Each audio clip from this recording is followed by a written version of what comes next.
The following is a live sports presentation on Glycon. Glycon's coverage of Central Kentucky high school basketball starts now. Welcome to Richmond, side of the 11th Region Boys and Girls Basketball Tournament exclusively on Glycon. I'm Chris Labar alongside former UK Wildcat Ravi Moss. Welcome to a great doubleheader tonight. Scott County and Dunbar up first, followed by Berea and Franklin County. Ravi, let's talk about the Scott County Cardinals first. They come in with a losing record and did not play well versus Douglas on Friday. Yeah, struggled a little bit on Friday. Wasn't their best showing, and it's no treat that they get to play Paul Lawrence Dunbar, who is arguably the second best team in the region tonight. So Scott County looking to bounce back and rebound, play a little bit better, but they've got an uphill climb playing against these Paul Lawrence Dunbars. Dunbar is 23-4. Eric Daniels' group, they've won 14 in succession, and they have three very good perimeter players. Man, they have a big three for sure. Their perimeter is tops in the state. Layla Flynn is the marquee matchup.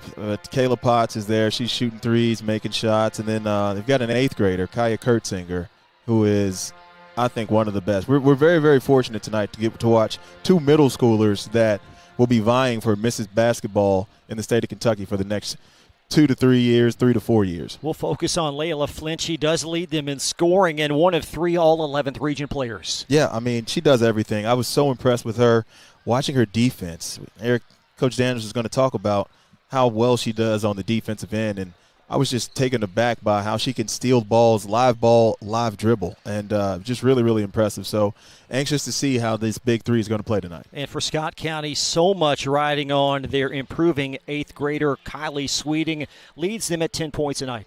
Yeah, you know, it's crazy how many teams are relying on eighth graders and how special these eighth graders are. We're going to see that later on in the matchup. In the second matchup tonight, we'll see another eighth grader who's the leading player of their team. So Kyla Sweeting is going to have a long night. She's 5'4". She's still an eighth grader. She's going up against two juniors that are solid, and they're gonna test her out very, very early and very, very often. Thanks so much for joining us tonight live on Glycon. We'll keep you company for the next 4 hours or so. Scott County coach Toby Harris, year 2. He'll join us next, and he'll talk about his senior nucleus. We'll have that conversation on the other side of this pause. Live from EKU, you're watching Glycon. New recruit, take advantage of our apprenticeship program. Come out of our 4-year course debt-free.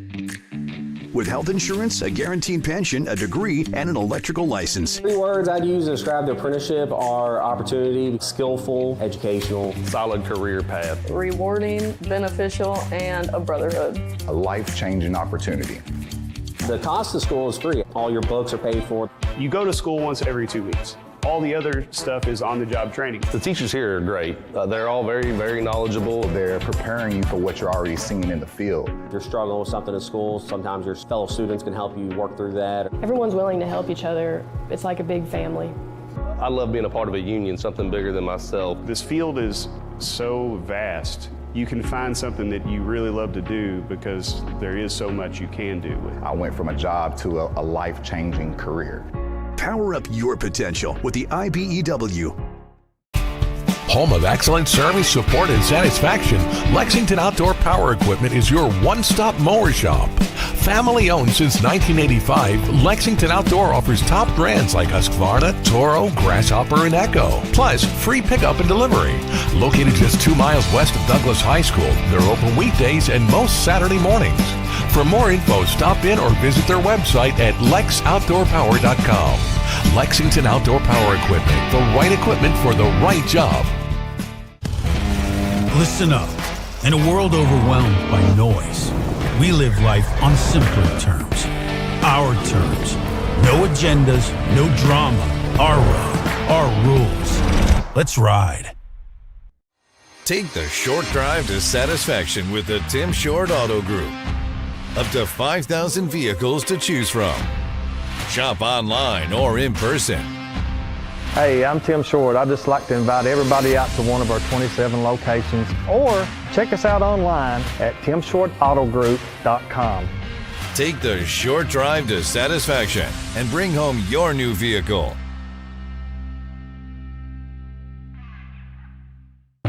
Can one college be all things to all people?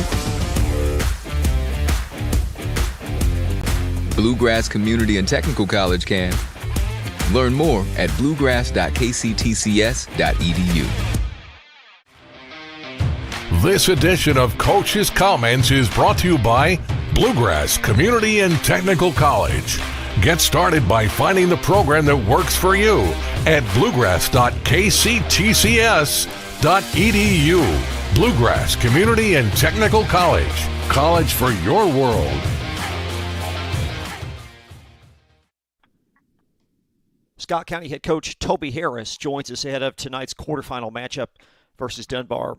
Toby, before we talk about this matchup, reflect, if you don't mind, regarding the game Friday versus Douglas. A very difficult loss for you guys against a super talented team. What did you take away from that game? We got to play harder. That's it, man. They wanted a little more than we wanted. That was all it was. You know, it's a big difference in the ball game is when you got 10 or 12 girls that really want it, and you got 4 and 5 girls that want it. It's a big difference. How did you handle that conversation with them in terms of trying to get them to maybe want it more? Oh, it's just you know, we played them so many times, and the girls, you know, they kind of get down on themselves, you know, don't want to really put it all in because they feel like they're going to get beat every single time. It's just something we always have to work on internally to want to just compete with them. That's all it is. How do you guys get some more points on the board? I know that's got to be certainly something you're focused on. Yes, we got to get points on the board. We're getting some shots. We just got to get them to fall down. Also, we're leaving a lot of points off from free throws. We got to finish our free throws, which we worked really hard on the last couple of days. It's been strictly about working on a lot of free throws. We leave a lot of points on the board, but we shouldn't. On a positive side, Toby, this is the school's first regional berth since 2021, so I know that has to be maybe a glimmer of hope despite the losing season. Yeah. It's always. That's always. Hey, it starts to rebuild. It starts with stuff like this. You know, a district runner-up. You know, it starts with that. Other than that, man, the games it'll get better. Scott County basketball will get better because we're going to stay working at it. We talked about it starts with the young ones. Yeah, yes, sir. Well, we talked about Kylie Sweeting a great amount last week. Focus on some of your seniors and what they've done for you to kind of bring this program back, because I know you've got a good core of those young ladies. Yes, we got Kirsten Young. She's signed with Asbury. She's a really good forward guard for us. Kirsten does it all. You know, a lot of people don't see it on the defensive end, what she does in the paint.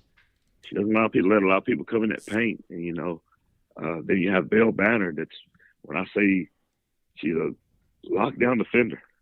A lot of people don't see it, but Belle can play some defense. She's signing with Air for the Coastal Guard. She's going to the Coastal Guard to play. And she's a lockdown defender, can shoot the ball very well, too, as well. She's one of my steady guards, just brings the ball up for us and has to play that defensive stop for us as well. Then we have Jessica Horn. She's a senior. She's in between right now where she's going to sign. She's going to end up going to play a little college ball. Hey, you want to talk about a rebounder. This girl is every bit of maybe 5'6". I'm going to give her on the good end, 5'6". Hey, to rebound with the best of them. There's times she's taking over games by just rebounding. That's it. So it's just flat out her going and getting it. Then you have Diamond Purcell. She's a really good defender, good passer, really good passer. Working more offensively, she's getting better at it as well. But she plays with so much passion and heart. She loves the game. Then you go down to my freshman Kylie Sweeney. She's Kylie's learning. Kylie's gonna be a firecracker for us.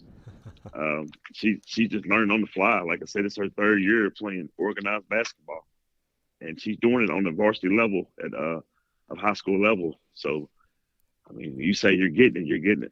So you'll take on a Dunbar team tonight, 23-4. What do you like best about them? Oh, they're a really good team, man. He's got three cores right there, three-headed monster that they can flat out go. And they do it on both ends of the floor. They just don't do it on the offensive end. They do it on the defensive end. They take pride in it as well. Good luck tonight, Toby. Thank you. Yeah, thank you. Head coach Toby Harris of the Cardinals will step aside. More coverage from EKU in just a moment on Glycod. Can one college be all things to all people? Bluegrass Community and Technical College can. Learn more at bluegrass.kctcs.edu. Make a bold impression when you show up in a new Kia from Cardtown Kia. Save $4,250 off a new 2024 Kia Sorento, or lease for $279 down and $279 per month. And new 2024 Kia Fortes, just $229 down and $229 per month. Or save more with rates as low as 0.9%. And don't forget our 10-year, 100,000-mile limited warranty. Give them something to talk about in a new Kia from Cardtown Kia and CardtownKiaUSA.com.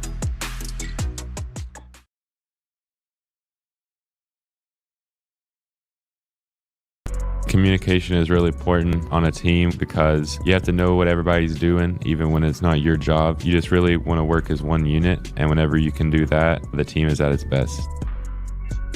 I think staying active helps me to be my best self by keeping me disciplined. Being able to look back whenever I go to bed at night, checking all the things off that I've done that day, it creates the best me.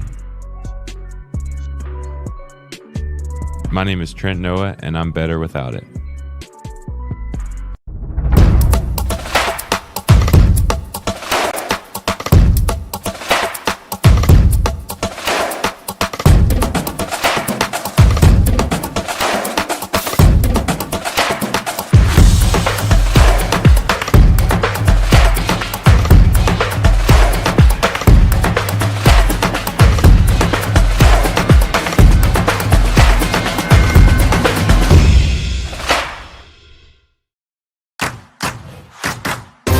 With Fast Signs, create striking custom visuals that inspire pride district-wide. Fast Signs, make your statement. Stuck on the road? Call Martin's Peterbilt Mobile Service. Our 24/7 commercial roadside service, truck and trailer repair, and warranty service will have you back on the road in no time. Call us 24 hours a day, 7 days a week. Martin's Peterbilt, keeping you rolling. For any of your window, door, and siding needs, contact the team at Elite Building Products. Their factory-certified, licensed, and insured contractors have been installing energy-efficient windows and doors for over 30 years. They also offer energy tax credits and military veteran discounts. Locally owned and open weekdays at 242 Wilson Drive, just off of the 27 bypass. For a free estimate, call 859-887-2440. Elite Building Products. You're watching Central Kentucky High School Basketball on Glycod. This broadcast is copyrighted by the Kentucky High School Athletic Association for the private use of our audience. The use of pictures, video, and audio without the express written permission of the KHSAA is prohibited. Chris LeBar, Robbie Moss, back live at Baptist Health Arena on the campus of Eastern Kentucky University. You'll hear from Dunbar head coach Eric Daniels coming up. We'll also have Robbie's keys to the game. Before we get to that, let's discuss this Scott County bunch a little bit deeper, and they've been in their fair share of close games, Robbie. Yeah, 3-3 in games decided by 3 points or less this season. So they're battle-tested. Hopefully they can learn from those 3 losses. But, yeah, definitely a team that does it by committee. Not really one person you can key on or 2 or 3. They're the team that shares the ball, they share the wealth, and whoever's got the best shot takes it. They just need to score more. You see 44 points tonight in this program, renowned with a very successful history. One-time state champion back in 1995. There you see 7 times a regional champion, and you get the sense Toby Harris, he has that experience. He won a state title as a coach back in '98. You get the sense he has this program moving forward. Yeah, I mean, he went to school. He won a state championship at Scott County. Anytime you do that playing for Billy Hicks, you have it runs in your blood. Scott County is him. So he's got his program headed in the right direction. You know, it's still early in his career, but he knows all about Scott County's tradition and where he wants to go. The winner of this will get the winner of Game 2, Berea and Franklin County. We'll talk much more about that matchup as the evening continues on. Up next, you'll hear from Dunbar head coach Eric Daniels. He is the 11th Region Coach of the Year, and he caught up with Robbie Moss a moment ago. More coverage after this pause. Live from the 11th Region, you're watching Glycod.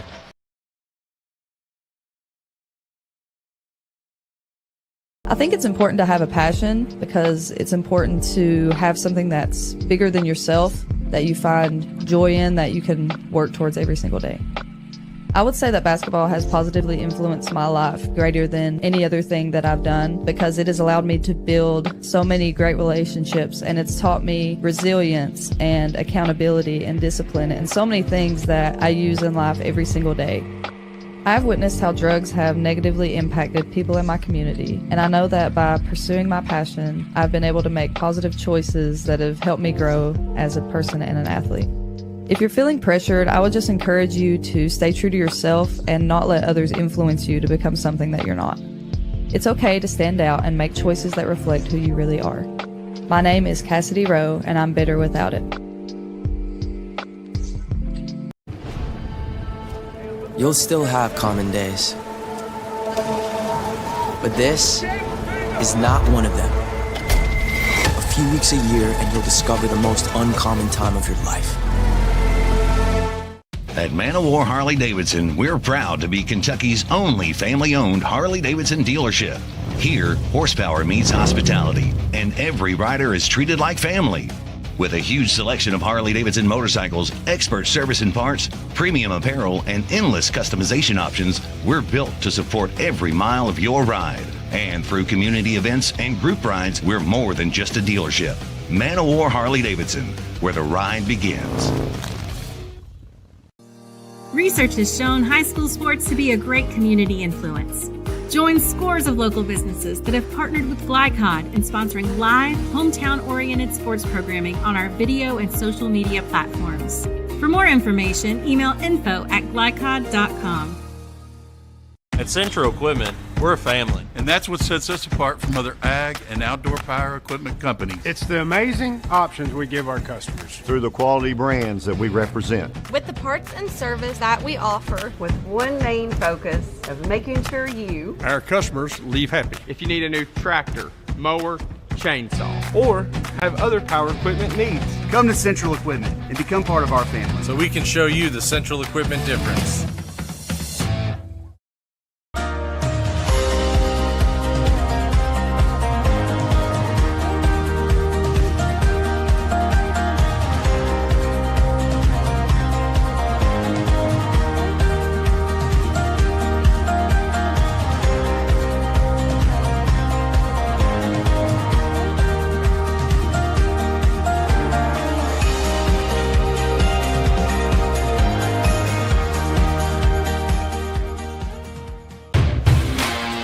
You're watching Central Kentucky High School Basketball on Glycod.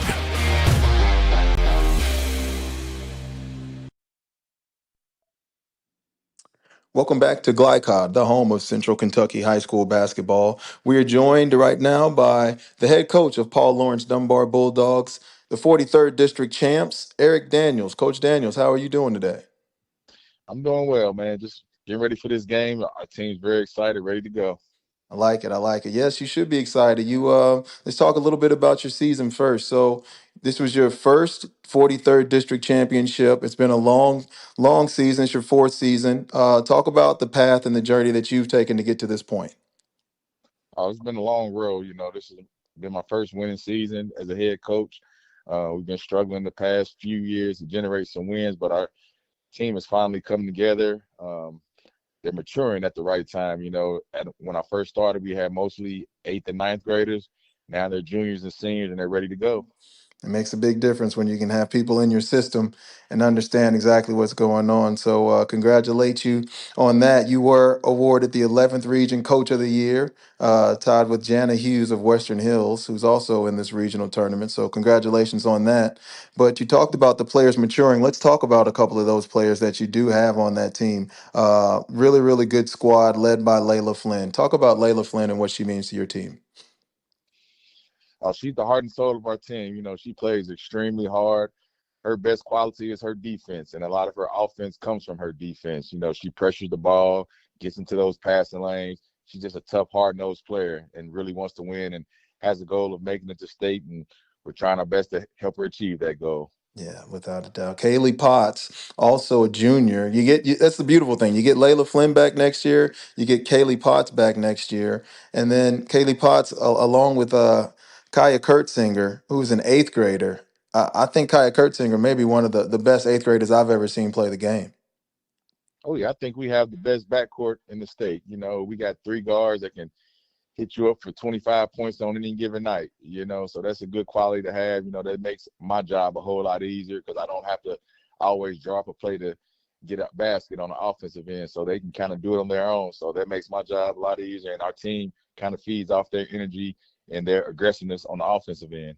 Yeah, I understand that completely. Well, let's talk about this matchup you have tonight. You're facing a Scott County team that you guys have already played this season and were successful against. So what's it going to take for you all tonight to get a victory? It's going to be a tough matchup tonight. They gave us a good game the first time. We got an early lead on them early, and then they came back and cut it to 2 points. But our defense withstood their offensive push, and we held them to a low shooting percentage that second half, and we kind of ran away with the game. Yeah, that's good. Yeah, your defense is really, really impressed. I was so impressed with the pressure that you all are able to put on other teams' guards in the backcourt. Are you going to be pressing tonight? You're going to be doing it in the half court? What are you thinking? We'll mix it up a little bit, little man, little zone, some full court pressure, some half court pressure. My girls are really attentive and they're receptive to what we're spitting from the sideline, so they're ready to go at any given notice. Man, you got to love that. Well, listen, Coach Daniels, congratulations on a great season. Good luck to your Lady Bulldogs as you all start regional tournament play, and we'll be back after this break with Glycod. For any of your window, door, and siding needs, contact the team at Elite Building Products. Their factory-certified, licensed, and insured contractors have been installing energy-efficient windows and doors for over 30 years. They also offer energy tax credits and military veteran discounts. Locally owned and open weekdays at 242 Wilson Drive, just off of the 27 bypass. For a free estimate, call 859-887-2440. Elite Building Products.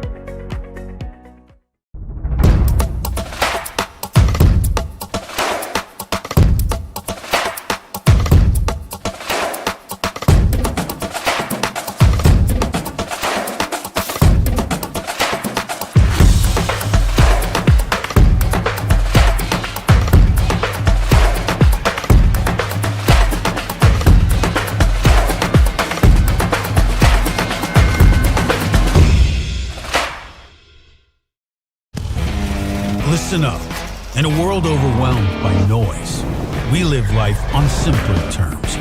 Our terms. No agendas, no drama. Our road, our rules. Let's ride. Make a bold impression when you show up in a new Kia from Cartown Kia. Save $4,250 off a new 2024 Kia Sorento or lease for $279 down and $279 per month. And new 2024 Kia Fortes, just $229 down and $229 per month. Or save more with rates as low as 0.9%. And don't forget our 10-year, 100,000-mile limited warranty. Give them something to talk about in a new Kia from Cartown Kia and CartownKiaUSA.com. Research has shown high school sports to be a great community influence. Join scores of local businesses that have partnered with Glycod in sponsoring live, hometown-oriented sports programming on our video and social media platforms. For more information, email info@glycod.com.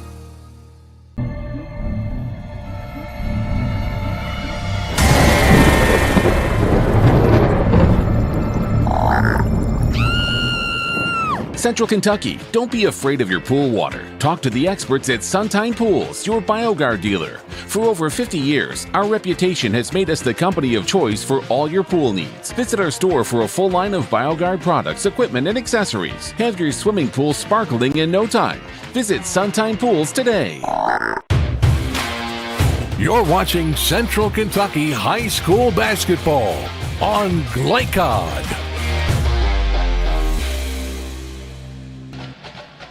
This segment of tonight's game is presented by our great partners at Infinity Windows and Exterior Solutions. If you'd like more information, you can contact them at replacementwindowslexington.com. And Robbie, we'll talk more about this Scott County and Dunbar matchup in just a moment. But the Dunbar team, a historic record this year with 23 wins. It's been a while since they've had that sort of success. Yeah, they have struggled for a while. Coach Daniels' first 3 seasons have been really, really tough. I know he's very, very challenged, and at times, and being my old teammate, I'd talk to him. He said, man, I'm about ready to quit. But he stuck with it. He persevered, and he's seeing these young ladies blossom. And and listen to what he's saying, and it's really, really working and clicking in because this Dunbar girls are really, really good. And they score the ball well, and they also play very strong defense. They do, and that's a great combination. If you can score and play defense, you're in trouble. And the way that they score so much is off that defense. It's a tenacious man-to-man that they'll play in the half court, and they can also run and jump a little bit. They play a full court 2-2-1 press,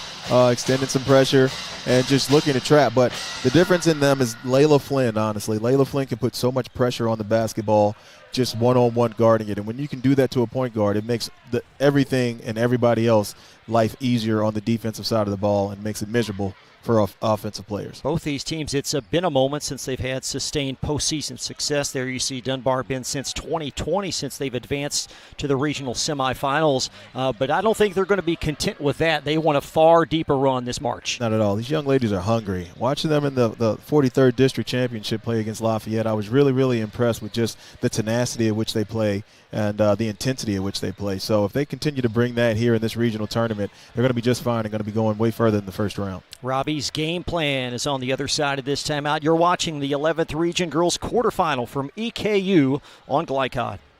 Can one college be all things to all people? Bluegrass Community and Technical College can. Learn more at bluegrass.kctcs.edu. Make a bold impression when you show up in a new Kia from Cartown Kia. Save $4,250 off a new 2024 Kia Sorento, or lease for $279 down and $279 per month. And new 2024 Kia Fortes, just $229 down and $229 per month. Or save more with rates as low as 0.9%. And don't forget our 10-year, 100,000-mile limited warranty. Give them something to talk about in a new Kia from Cartown Kia and CartownKiaUSA.com.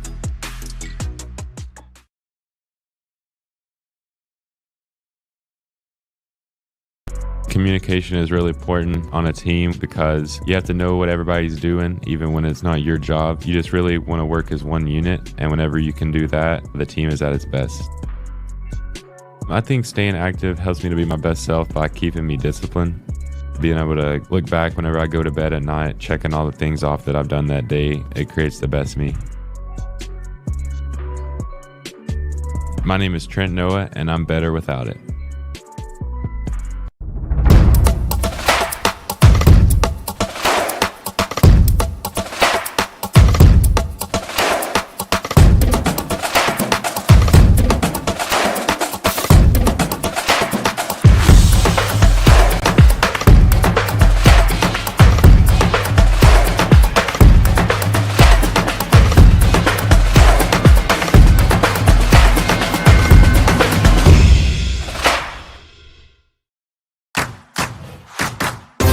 With fast signs, create striking custom visuals that inspire pride district-wide.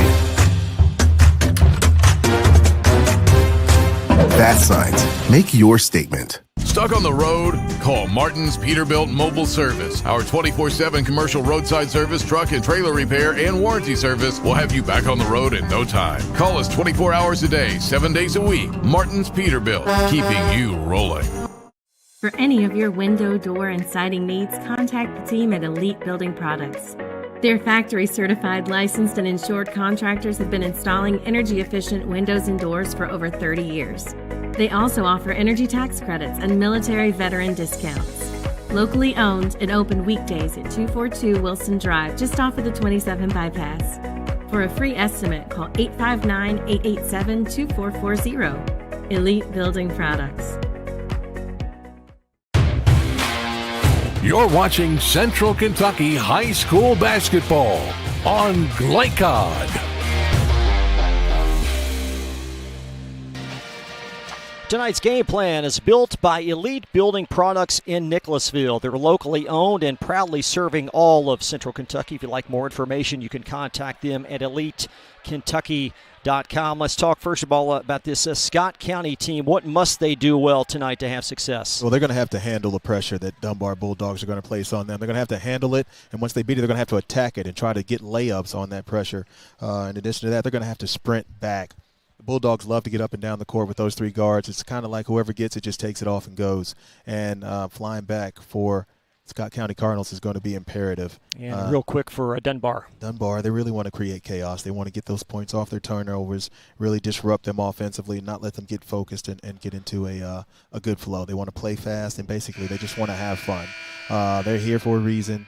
They won their district. At this point in the season, they're rolling 14-game win streak. You're ready to go. So they just need to come out and have fun and play. And we hope you're ready to go as well. Starting lineups, opening tip live from Richmond on the other side of this timeout. You're watching Glycod.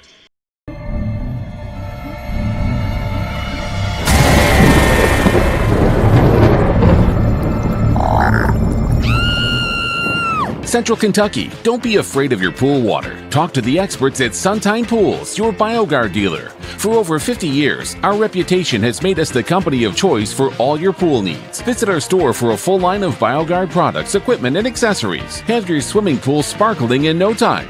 Visit Sunshine Pools today.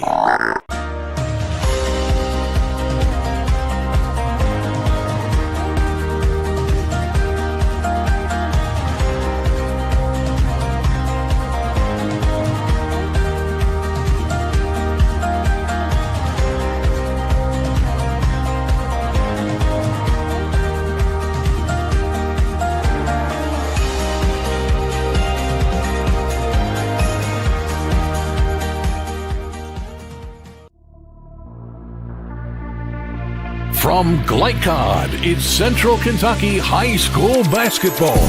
Presented by Bluegrass Community and Technical College. College for your world. Tonight's game is brought to you by Man O' War Harley-Davidson. 100% Kentucky owned and operated. New Vista. We see the good ahead. Tim Short Auto Plaza. Take the short drive to satisfaction. Martin's Peterbilt. Keeping you rolling. Elite Building Products, where you'll find top quality products for your home. Cartown Kia, movement that inspires. Carpenter's Local 1650, build your winning career today. And by Suntime Pools and Spas and Apex Driving School. And now, courtside for all the action from Glycod on Central Kentucky High School Basketball. Presented by Bluegrass Community and Technical College.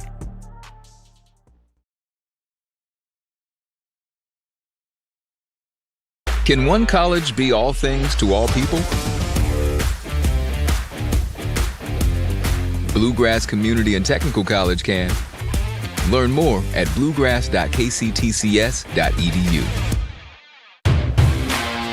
You're watching Central Kentucky High School Basketball on Glycod.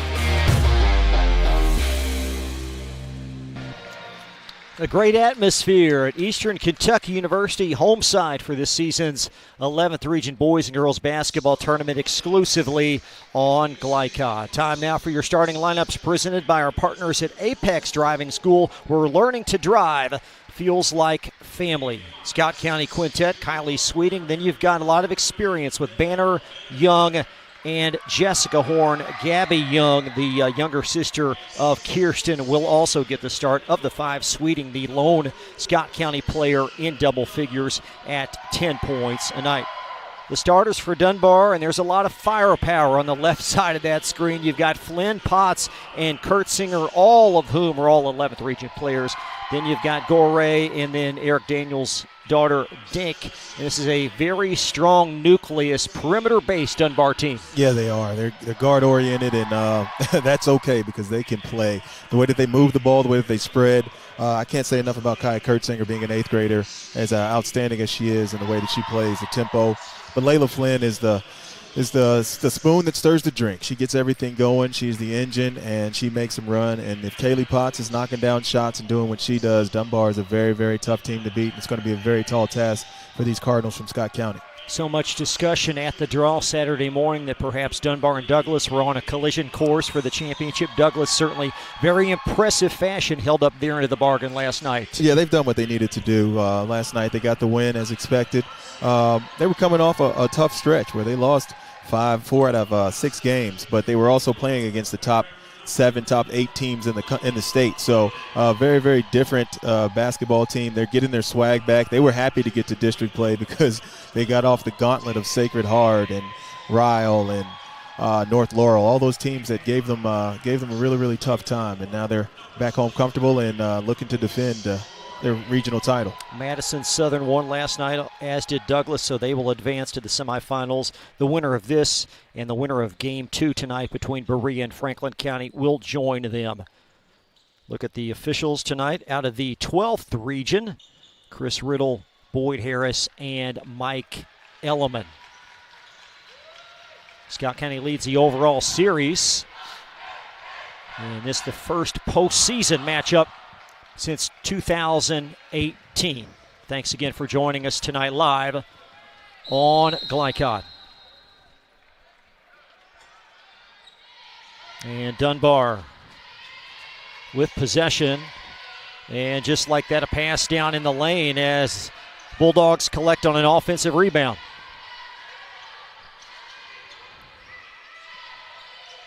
There's a Daniels 3, and that's in. It starts off with a bang. Listen, if Dink Daniels is making threes, it's going to be a long night for Scott County. Not her forte, but knocks it down early. Dink, a 15% three-point shooter on the season. That's what I was saying. And nice overplaying deflection. That's Kaylee Potts, and a tough beginning for Scott County. As Potts inside the line. Filling the lane is Gore, and she'll strut the line after a Scott County foul. I mean, we see firsthand exactly why Scott County is going to have to handle pressure. Kaylee Potts getting that turnover, creating the turnover, getting down the court, and putting Scott County in a tough position. To Elise Gore for a couple. As you see Gore filling the lane. And she'll have one more off the errant free throw miss. We'll say the area of concern for these Dunbar Bulldogs is the free throw line. Only shooting 63% from the free throw line as a team. You want to make a deep run in March. You got to get those numbers up towards 70, 75 plus. And the Bulldogs, a 4-0 beginning. And another turnover. Scott County already with 2 miscues against the pressure.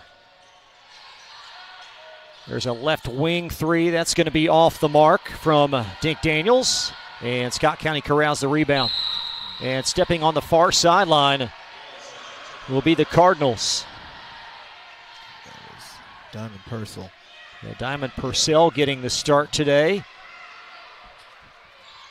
And this collegiate court 10 feet longer, also more width as well than the normal high school floor. Yeah, that's actually going to favor Dunbar. Give them more space to operate, more room to move. You would think, I always like the bigger court, especially if I'm getting pressed, but I think Dunbar's athleticism is going to hurt Scott County on this way. Kaya Kurtzinger, a wonderful drive off the mark with that one, and the rebound pinballs right back to the Bulldogs, and another offensive rebound secured by Gore. There's a 3 off. And a relentless rebounding. Elise Gore recycles it for Dunbar. Yeah, Scott County's got to get on the boards. It's their 4th possession shot right now. Can't allow that. Kaya Kurtzinger. Finding Kaylee Potts. Potts blows by Sweeting. Nice, clever move, but a travel will negate the basket. Oh, Chris, I don't know about that one. I thought that was a good move. That's tough. Kaylee Potts using the creativity. Get a shot off. Coach Daniels disagrees too, but no possession linked to the floor. Scott County with 6:13 in this opening quarter. And another steal. That's Potts' far sideline as Kaylee Potts finds Kaya Kurtzinger. Missed it as it swirled around the rim and off. Another offensive rebound for Dunbar. That one is off. And Daniels 1 out of 3 from three-point range to start the game. Kylie Sweeting. No, that's a Purcell, and Purcell angles and missed that. The put back up and in for Gabby Young of Scott County. Well done there by Gabby Young. Strong put back. Scott County on the board. They needed a basket. They needed something positive. 2.5 minutes gone by. There's Kaya Kurtzinger. Finds Elise Gorey. There is Kaylee Potts. Right wing three. That's off the mark. And this time Scott County does get the rebound. Good defensive possession there for Scott County. Kept them out of the lane. Kaylee Potts still got the shot she wanted, but Scott County able to survive. As Kirsten Young will funnel it around to Sweeting. She'll heave a deep three. And another putback up and in for Gabby Young. Gabby Young making her presence felt early in this game, getting on the offensive glass. Kurt Singer attacking. And a foul on Scott County. Kaya Kurtzinger is incredibly tough if she's going downhill to her right hand. She's really, really comfortable there. And for an 8th grader, she's incredibly strong. Doesn't look like she's an 8th grader at all. Looks like she's a sophomore. She's got a really, really bright future ahead of her. So Kurt Singer, 64% free throw shooter. We have seen so many strong 8th grade students in the postseason play. Had a 7th grader step up at Sayre. I think high school girls basketball in Central Kentucky in good hands in the foreseeable future. Yeah, it really is. That's off, rebound snared, and now Purcell will scoop it up.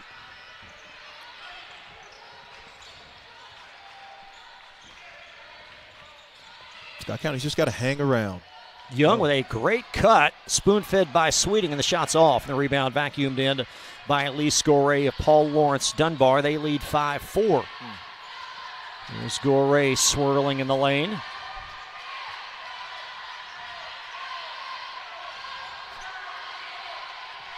And Kaya Kurtzinger trying to draw Sweeting away from the basket. It's a big court. Got a lot of space to operate offensively for Paul Lawrence Dunbar. A lot of territory to defend for Scott County.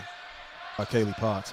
There's Kurtzinger trying to evade some traffic. Funneled it in the lane and gobbled up by Kirsten Young. And we're going to have a possession arrow. It will be Scott County ball.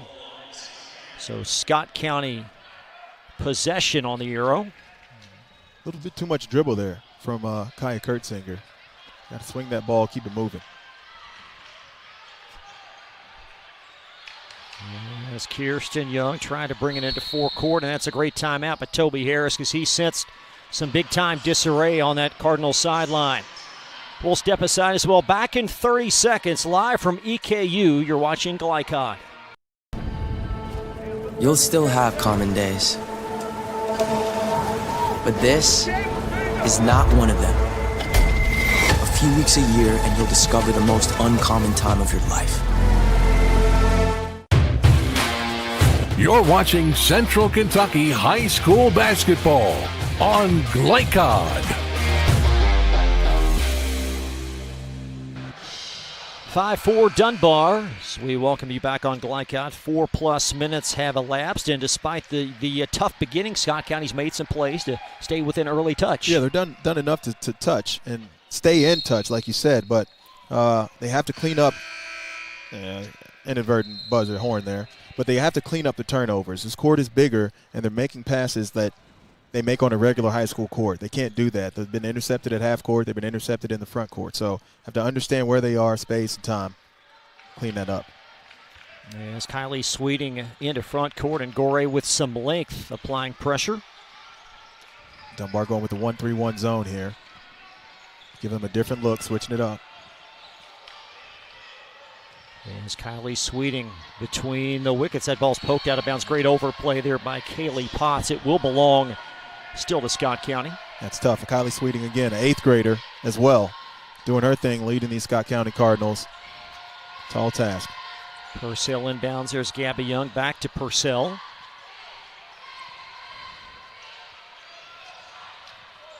There's Kylie Sweeting.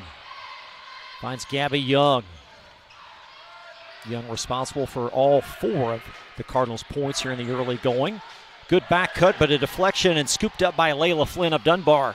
Layla Flynn, number 11, diving to the basket, and a Scott County foul. It's so good. And we talked about her defense, prowess. That is just a phenomenal coast-to-coast. Gives you the inside-out halfway, makes the defender bite, lays through the contact. Layla Flynn, as good as advertised. Hard rip-down foul on Kylie Sweeting. And the Bulldogs now doubling up Scott County. And a foul coming up the floor. I believe that's on Gore.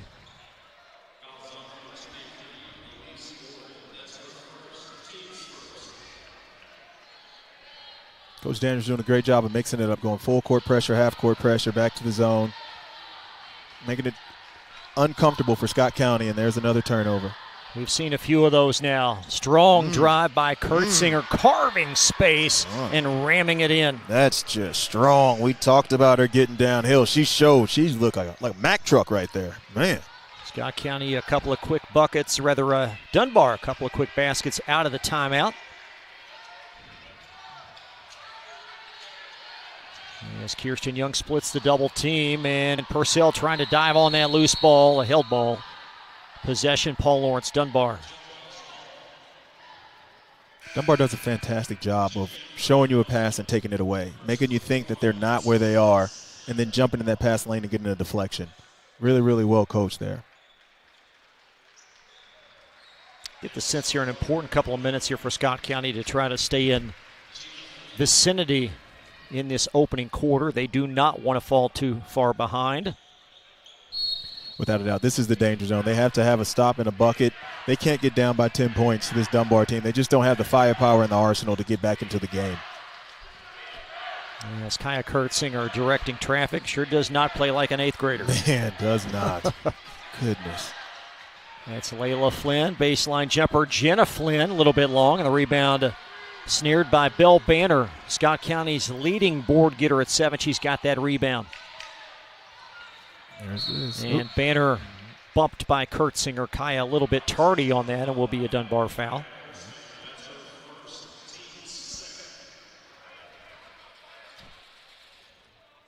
The Diamond Purcell getting the start tonight as a senior. So Coach Harris went with an 8th grader and then 4 seniors. There you go. The seniors play. I love it.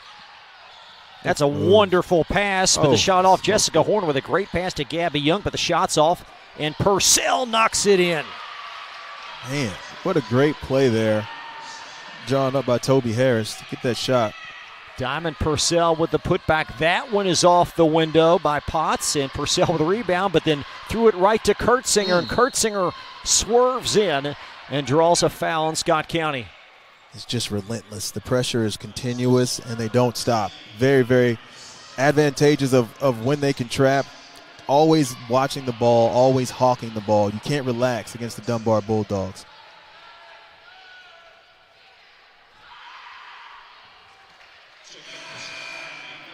Kaya Kurtzinger. Tough to believe she's a 64% free throw shooter on the season. Shoots it pretty well. 45% shooter from the floor as Kurtzinger extends the lead to 6. Scott County's still okay. They can get out of this under 10, still okay. There's Kirsten Young, a stabilizer. It's a corner 3 off the mark from Layla Taxley, but put up and in. Jessica Horn with a putback. Big time putback there, keeping them in the game. Couple of offensive rebounds for Scott County, and a foul coming up the floor against the Bulldogs. Dunbar's going to have to rebound the ball. Scott County is staying in this game off of offensive rebounds alone.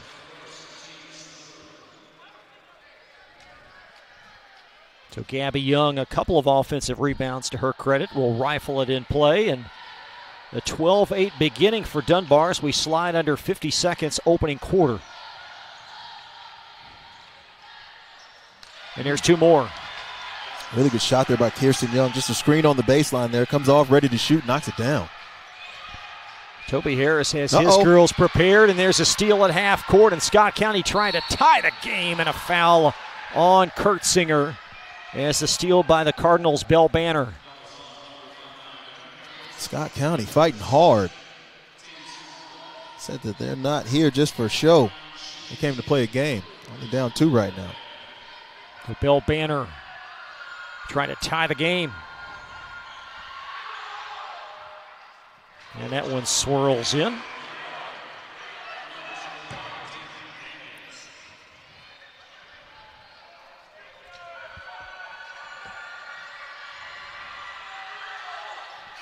And the Cardinals have ripped off 6 in succession.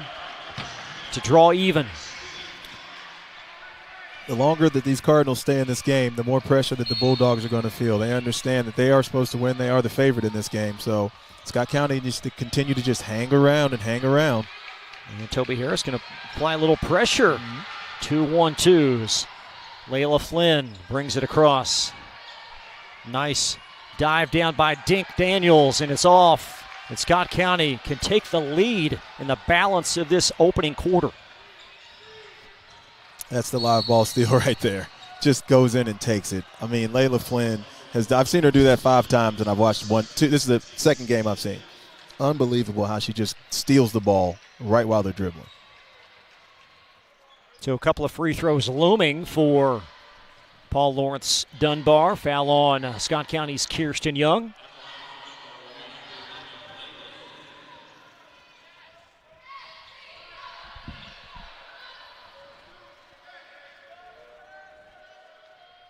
Layla Flynn, 16-point-a-night score. And Dunbar now up a point at 13-12.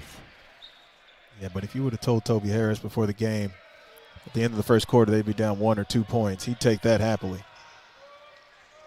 I don't think there's any question about that. Scott County gave them fits earlier in the season for most of the game, so this is going to be a close one.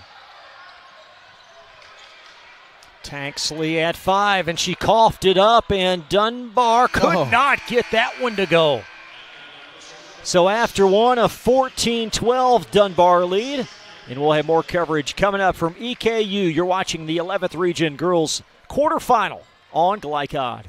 Central Equipment, we're a family, and that's what sets us apart from other ag and outdoor power equipment companies. It's the amazing options we give our customers. Through the quality brands that we represent. With the parts and service that we offer. With one main focus of making sure you, Our customers, leave happy. If you need a new tractor, mower, chainsaw, or have other power equipment needs, Come to Central Equipment and become part of our family. So we can show you the Central Equipment difference.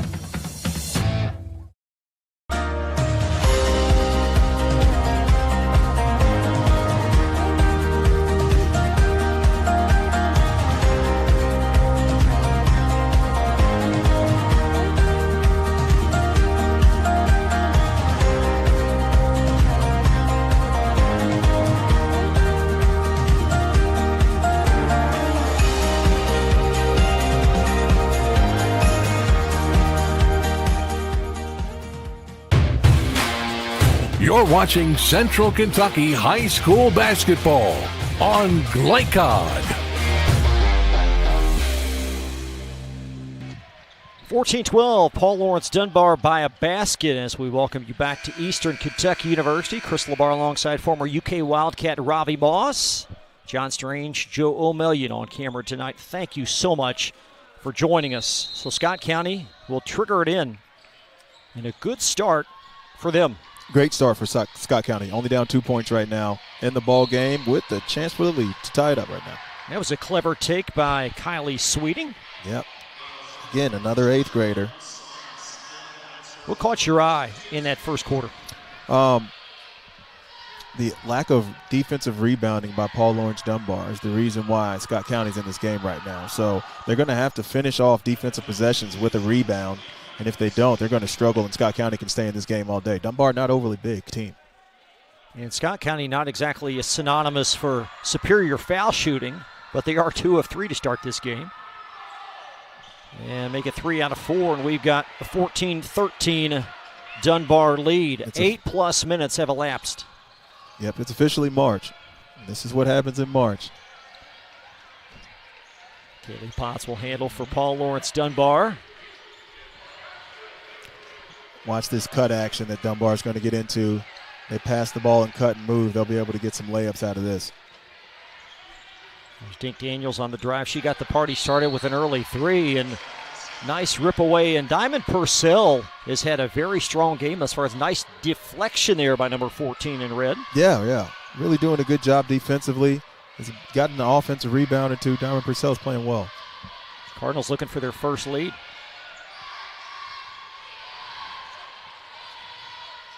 There's Sweeting trying to evade some traffic as Dunbar now going back to a man-to-man. Great on-ball defense.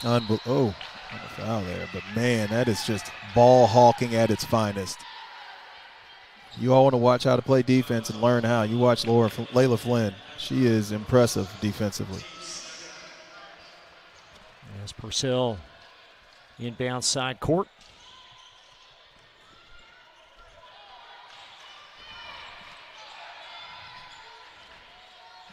Well, flex action here from Scott County.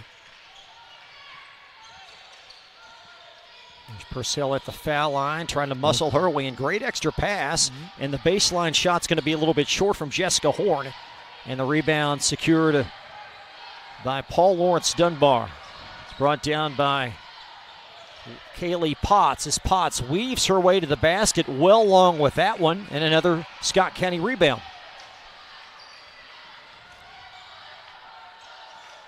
Kylie Sweeting up top. There's Gabby Young. Scott County's doing a good job. They just have to continue to run their offense and take care of the basketball. Turn it over. Make sure they're taking care of the ball. And they've been shown if they do that, they can get some layups. Kylie Sweeting trying to do something. But this Paul Lawrence Dunbar defense.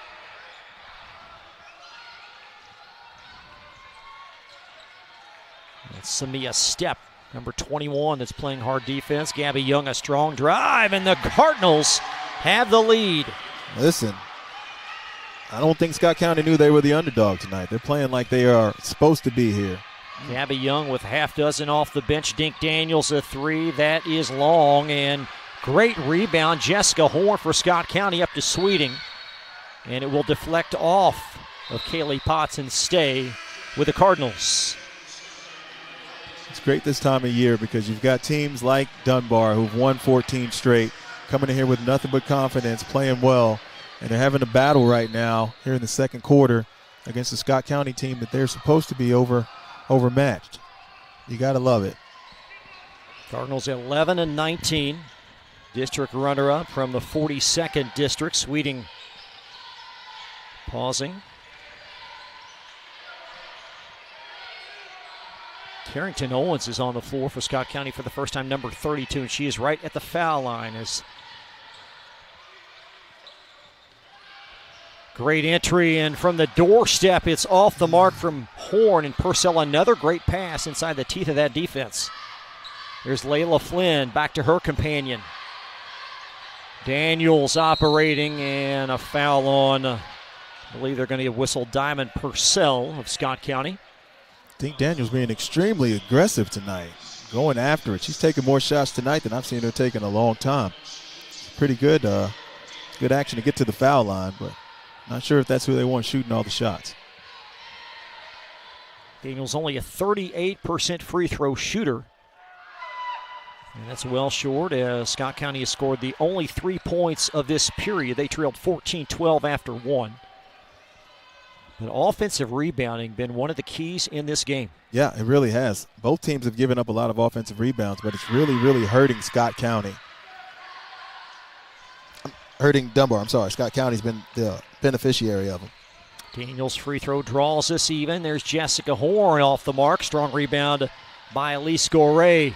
That one-handed pass down there. Layla Flynn, that is off, and the Cardinals turn it back over as Scott County checks on the steps on the baseline. That's Carrington Owens, and it will belong underneath the Dunbar.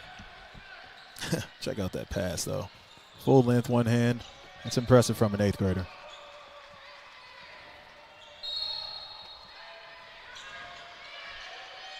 Kaylee Potts operating in front of the Scott County bench.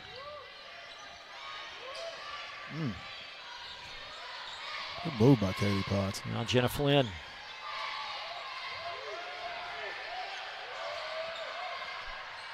Kurt Singer off the window, did not get it to go, and Owens claims the rebound, and Scott County with numbers. Wonderful pass. Jessica Horn found Kylie Sweeting, and the Cardinals lead by 2. Look at this, running, beating Dunbar at their own game, pushing the ball down the court after a miss. Great transition offense by Scott County. 17-15, and a strong drive and a bell banner foul as an opportunistic transition opportunity for Scott County. Yeah, they got to run when they can. They got to get easy baskets, and this is a great way to do it. Get out after a rebound, just sprint down the court, see what you can get. They got the good stuff.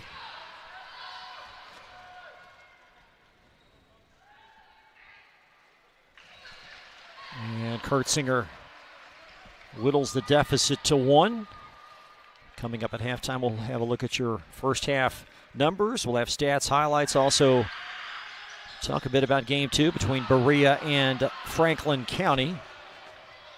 Uh-oh. There's Purcell able to hang on to it. Scott County really exploiting that size advantage that they have inside. That's a wonderful take by Purcell. Look at Diamond Purcell. The fancy footwork to get in there to get that too. The senior playing splendidly tonight, and the Cardinals lead by a bucket. Potts baseline. Dink off with that 3. And a chase down in the corner. It's going to stay Dunbar. Dunbar has not shot the ball well tonight. Missing a lot of layups, missing a lot of threes. Part of the reason that Scott County has the lead right now. Toby Harris said this morning he felt like his girls really didn't compete against Douglas. That's not the case tonight. No, whatever he said to him, he got through because they are competing hard right now. Wonderful drive with the left, but it's long from Potts. And Scott County trying to do something here late in this first half as Sweeting pulls up. Purcell, backside, Corral. Another offensive rebound. Diamond flings it short. And a wonderful effort by Kaya Kurtzinger to just rip that ball away. Jenna Flynn heaves one. And it stays in for a 3. Big time shot there by Jenna Flynn. Dunbar Bulldogs needed that shot. Jenna getting it to go, and a 2019 Dunbar lead. Uh-oh. That's a rip away from Jenna Flynn to steal that pass. Too much dribbling. It was. Too much dribbling. And a fortuitous foul on Dunbar because Scott County had numbers going the other way. Yeah. Kaylee Potts has really got to give that rock up. She came and got into the spot and just dribble. Never going to be successful like that. A big 3, and then we have a Dunbar timeout. 2019 the score. Back after this timeout, you're watching the 11th Region Girls Quarterfinal on Glycod. You'll still have common days. But this is not one of them. A few weeks a year and you'll discover the most uncommon time of your life. You're watching Central Kentucky High School Basketball on Glycod.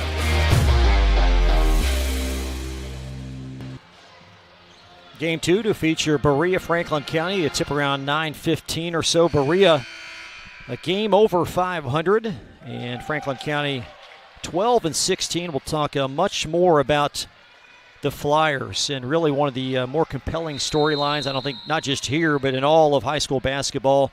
We're almost fielding a middle school team. We'll talk a lot more about that later. Yeah, amazing what they're able to do with the young squad that they have. So Scott County with possession down a point.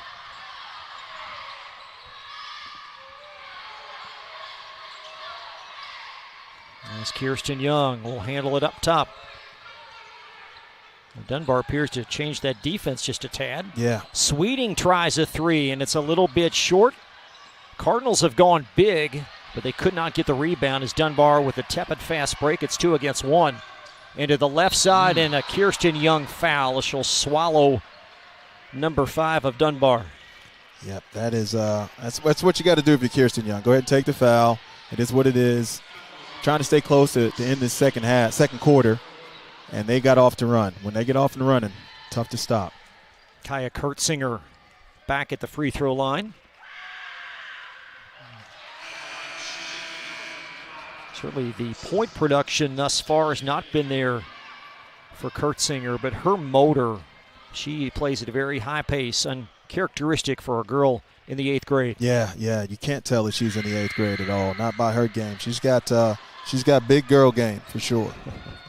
2-point Dunbar lead. They did have a 6-point lead. Scott County is led by 2, and they're going to throw it away as Sweeting tried to connect with Layla Tanksley. It's lackadaisical turnovers that can really, really hurt Scott County, especially right now. Wide open 3. That's going to be off the mark from Kaylee Potts, and it's floated back in play, and Dunbar digs it out. Phenomenal hustle there by Armani Rush. Potts with the left, and a Scott County foul. Listen, Kaylee Potts gets that bucket, but she's got to thank both Armani Rush and Elise Gorey because they got the offensive rebounds and saved the ball behind their back. This was a phenomenal effort and hustle play by both of them to get the ball over to Kaylee Potts. Allow her to make this 3-point play if she can finish.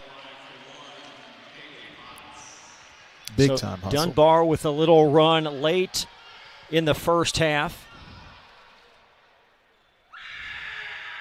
And the Bulldogs not doing any favors from the foul line. That one's going to be off the heel from Kurtzinger, and Scott County dodging a bullet there as they'll snare the rebound with a minute in the first half. Gabby Young scoring to the basket.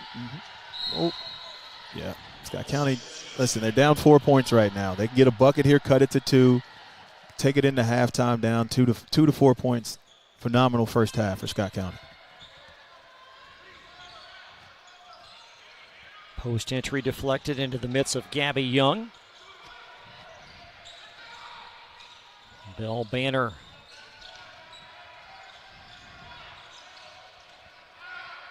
High-low, good overplay deflection. It's off the baseline. It trickled off of Elise Gorey of Dunbar, so it stays with Scott County. Like you said, the great help defense by Elise Gorey. Scott County has size advantage over everyone on the back line for Dunbar. Oh. And a little miscommunique there between Purcell and Tanksley. Oh, poor Coach Harris over there. That'll drive a coach crazy. Unforced turnover. See if they can make up for it and get a stop here. His team has played so well, and they played hard. They have competed. If he wanted them to compete, he's got what he wanted. Potts, a 3 off the mark. And Carrington Owens with a rebound under 20. Chance to take the last shot here. Purcell baseline. Nice move, but I believe, and she did. She traveled. Yep. All right. Tough right there for Scott County. Great opportunity to cut it to 2 maybe.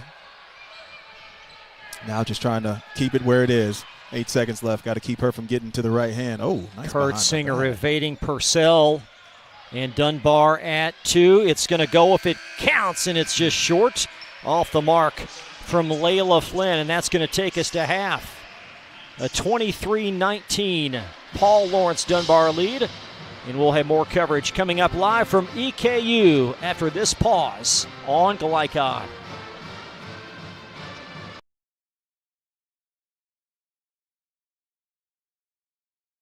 Communication is really important on a team because you have to know what everybody's doing, even when it's not your job. You just really want to work as one unit, and whenever you can do that, the team is at its best. I think staying active helps me to be my best self by keeping me disciplined. Being able to look back whenever I go to bed at night, checking all the things off that I've done that day, it creates the best me. My name is Trent Noah, and I'm better without it. New recruit, take advantage of our apprenticeship program. Come out of our 4-year course debt-free. With health insurance, a guaranteed pension, a degree, and an electrical license. 3 words I'd use to describe the apprenticeship are opportunity, skillful, educational, solid career path, rewarding, beneficial, and a brotherhood.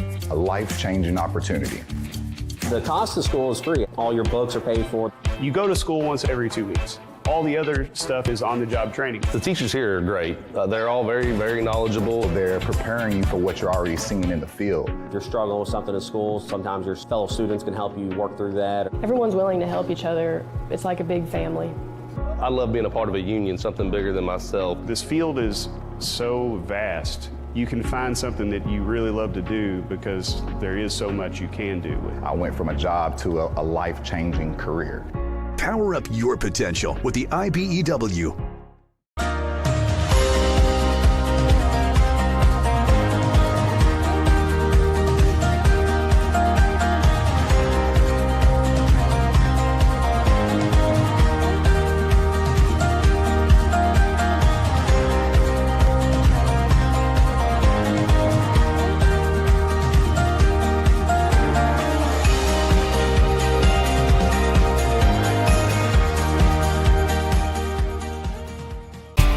Home of excellent service, support, and satisfaction, Lexington Outdoor Power Equipment is your one-stop mower shop. Family owned since 1985, Lexington Outdoor offers top brands like Husqvarna, Toro, Grasshopper, and Echo. Plus, free pickup and delivery. Located just 2 miles west of Douglas High School, they're open weekdays and most Saturday mornings.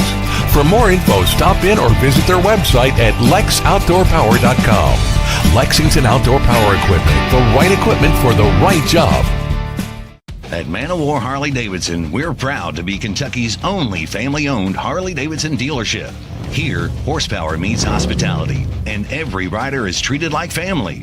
With a huge selection of Harley-Davidson motorcycles, expert service and parts, premium apparel, and endless customization options, we're built to support every mile of your ride. And through community events and group rides, we're more than just a dealership.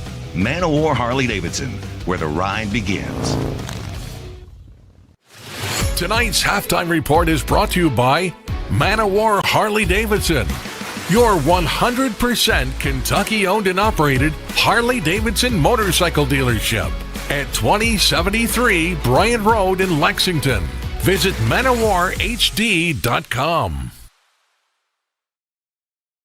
A close first half as we welcome you back 23-19 at the half. Paul Lawrence Dunbar ahead of Scott County. And Robbie, this game a little tighter than I think many people thought it might be. Much tighter than most people thought, I'm sure. Definitely tighter than I thought. But you know what? It's March basketball, and everybody can play. If you make it to the regional tournament, you've got pride. You know what you want to be. You know who you are as a team. And Scott County's coming out showing that.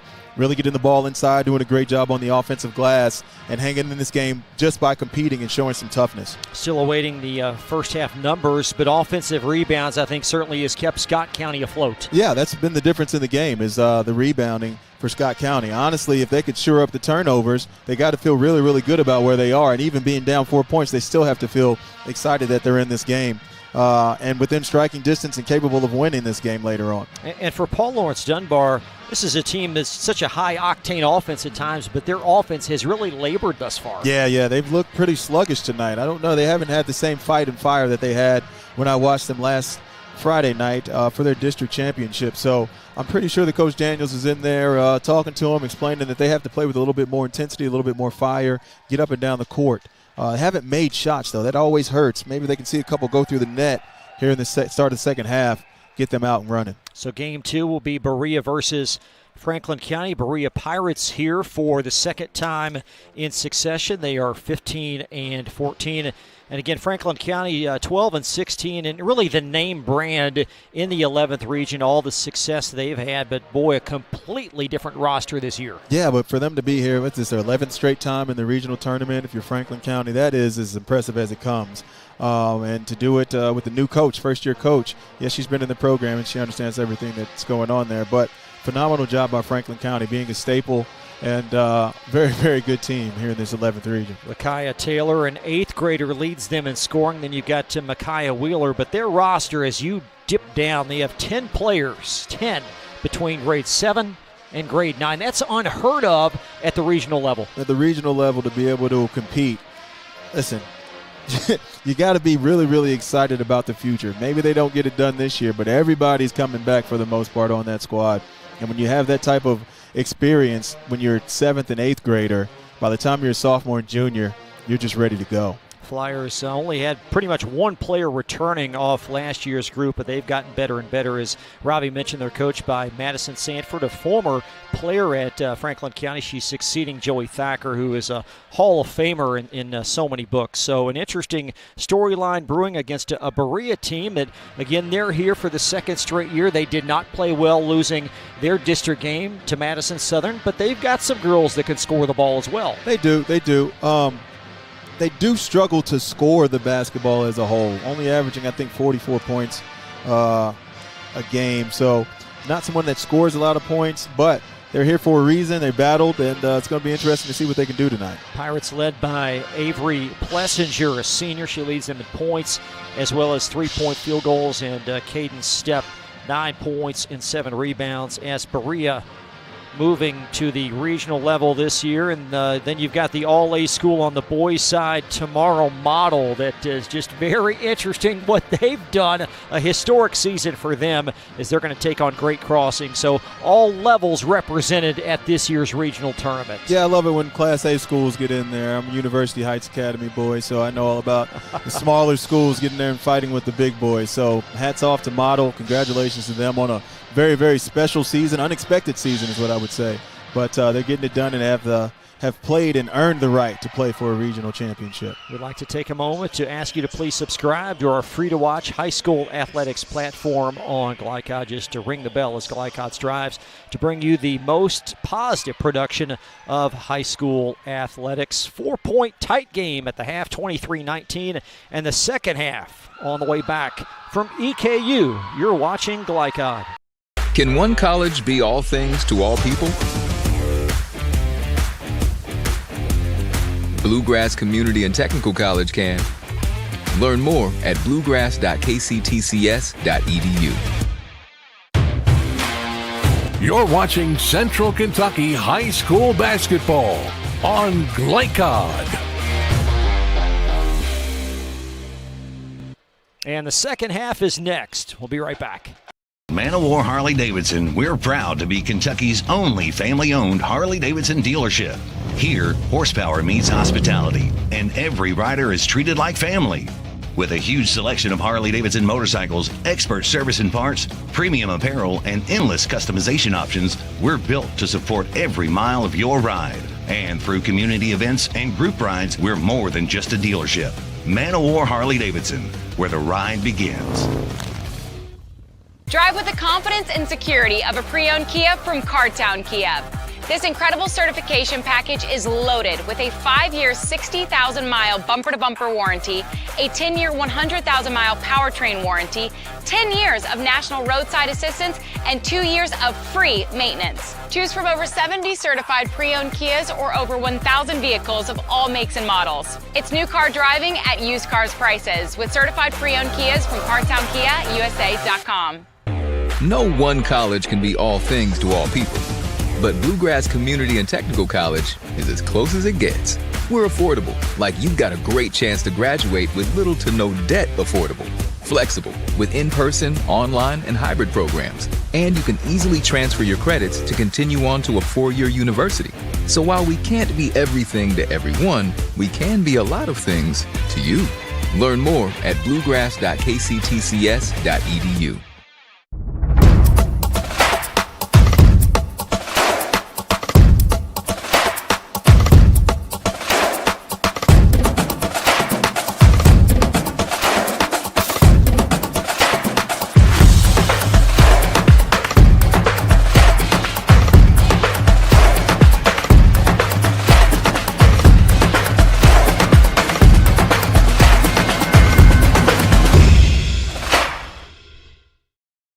For any of your window, door, and siding needs, contact the team at Elite Building Products. Their factory-certified, licensed, and insured contractors have been installing energy-efficient windows and doors for over 30 years. They also offer energy tax credits and military veteran discounts. Locally owned and open weekdays at 242 Wilson Drive, just off of the 27 bypass. For a free estimate, call 859-887-2440. Elite Building Products. Take the short drive to satisfaction with the Tim Short Auto Group. Up to 5,000 vehicles to choose from. Shop online or in person. Hey, I'm Tim Short. I'd just like to invite everybody out to one of our 27 locations, or check us out online at timshortautogroup.com. Take the short drive to satisfaction and bring home your new vehicle.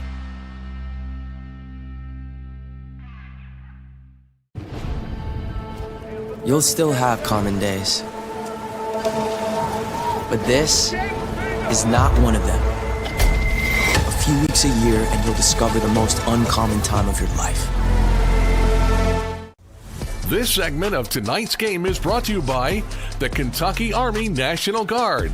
Serve your country while going to school or work full-time. Find your fit at nationalguard.com. And back live as the second half just now underway. Dunbar operating in the half court in a 23-19 lead.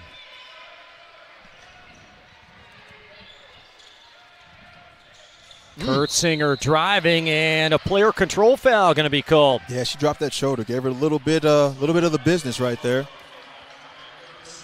And Belle Banner does a great job of taking that charge. So the Cardinals outscored 9-7 in that quarter. They've trailed by 6. That's the longest lead for either team. Scott County did have a 2-point lead in the second quarter. Kylie Sweeting weaving around Kirsten Young. Well, that was a closeout. Yeah, it was. Purcell finding Jessica Horn. Wonderful overplay by Kurtzinger, but Scott County keeps it. Yeah, Dunbar, look for them to be really, really aggressive in the passing lanes in the second half. Too much speed and quickness, but it slides off the cylinder from Layla Flynn. They've missed a lot of layups tonight. Kylie Sweeting, a strong drive and a help ball. What hands there by Dink Daniels. Get in there, grab the ball without fouling. Really well done. It will stay Cardinal possession underneath. There's Purcell carving room baseline. Her passing has been super tonight. Yeah, Scott County's done a good job passing the ball. Look at that open shot. Sweeting drains a big three. That is a huge shot, and Scott County has to be confident right now. The first three of the game for either team since early in this first quarter. It's 23-22. That shot is partially blocked by Belle Banner. And Scott County, a bucket here, could take the lead in the second half. Listen here, they're ready to go. See what we get. There it is. Belle Banner. Banner, a three. Bingo. Mark it down. Big time shot by Belle Banner. Dunbar has got to read the scouting report. That is Scott County's best three-point shooter. She's got 41, now 42 on the season. Can't leave Belle Banner wide open. That's a layup. Cardinals with back-to-back threes. And Dunbar has got to be feeling a little bit of pressure right now. It's Kaylee Potts weaving in the lane. Now Kurtzinger. Good pass, great cut. Ooh, should have shot that one. The lead scorer, Dink Daniels will, and she'll bank it in. ATM's still open, so it's okay. Dink, couple of threes made in this game, and Dunbar reclaims the lead. That's the live ball turnover. And Sweeting, too much pressure up top as Layla Flynn weaves her way in, but another missed layup. My goodness, Layla has missed a couple of them today. And Sweeting giveth back. And Dunbar does the same. A lot going on here in the last couple of possessions. Man, I tell you what, I haven't seen Layla Flynn miss layups like this. And Dunbar as a whole has missed at least 8 layups that are the difference in the game right now. We have a 1-point ball game. Nearing the 5-minute mark of this third quarter, Scott County 11-19 coming in. Dunbar 23-4, and they've won 14 consecutive. Little pull-up on the run, well short from Banner. And the rebound carved out by number 1, Jenna Flynn of Dunbar. There's Gorey in open confines, and back for the foul is Scott County's Diamond Purcell. I'll tell you what, she's in the 8th grade. I know I keep saying this, but for her to be so confident in herself, to throw one-handed passes cross-court diagonal the full length of the course, that shows what type of game she has. So Gorey drains the free throw. Great job by Gorey running the court. 57% free throw shooter. And the Bulldogs now by 3. They have shot free throws quite well tonight, only 63% on the season. They've been above that mark. Going to have to be if they want to win in March. Purcell tries to tie the game and does. Big time three by Diamond Purcell. Got her feet set, came off the screen, and knocked it down confidently. The Cardinals with 3 made threes in this quarter as they commit a foul in half court. That will keep you in any ball game. Haven't made a 3 the entire game. Come out in the second half, make 3 of them. First 4 minutes. And just so you know, Purcell shoots threes on the year at 15%. Yeah, about like Dink Daniels. Everybody's making shots tonight. Tied at 28. That's good. There's a Flynn 3, that's off, and a rebound cradled by Bell Banner of Scott County.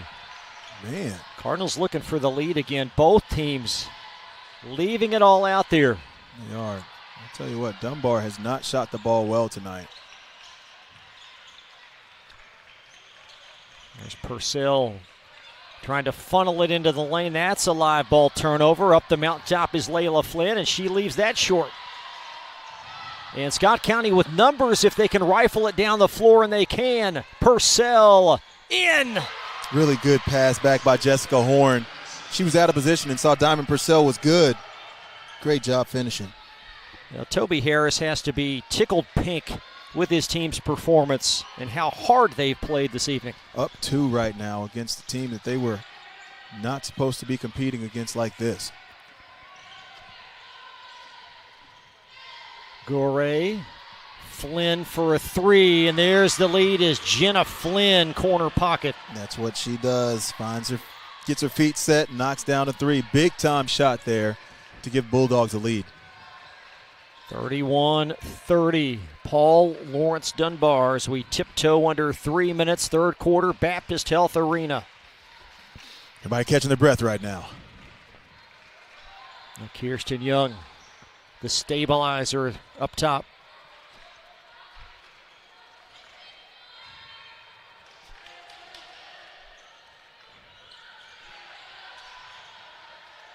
Is it a 2 or a 3? It's the fourth made 3 as Bell Banner knocks in another. Another one for Bell Banner. Great play set there by Toby Harris. Came off the single. It's ready to go. See if Dunbar can respond. Back and forth, lead change after lead change. These teams are competing.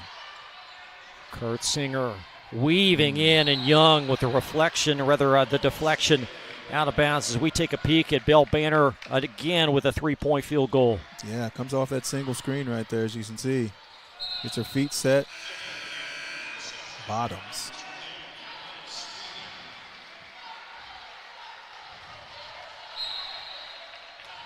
Kurt Singer to inbound underneath for Dunbar. 2+, third quarter. Mid-range in for Layla Flynn. That's it. Maybe she's too close with the layups. Just shoot some long 2s. Got to feel good to see that go through the basket if you're Layla Flynn. There's Kylie Sweeting as Dunbar. They've changed up the defenses tonight. Now looks like a 2-3. Yep.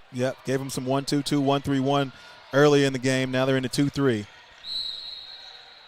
And stepping on the near sideline. Scott County's done that twice tonight, 1 on each sideline. Yeah, that's a tough turnover right there. You hate to just step on the sideline to give the ball back. At least it was a dead ball turnover, though.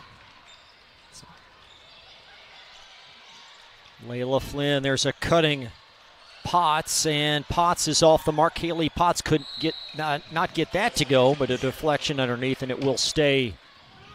Paul Lawrence Dunbar. Yeah, the depth perception in here is different. You know, it's the college arena. You got to adjust to it. Don't know if Dunbar has done that quite yet. Well, there's a 3 up top, and the Cardinals give up back-to-back 3s. Let me tell you who has done that. From outside, Layla Flynn. She can't make a layup tonight, but get her outside the paint. Layla making a couple of 3s, and Dunbar leads by 3. Foul line jumper, that's short on the turn and shoot from Gabby Young. And Dunbar with numbers. Outlet pass, Kaya Kurtzinger in for 2 more. Yeah, that's what they do.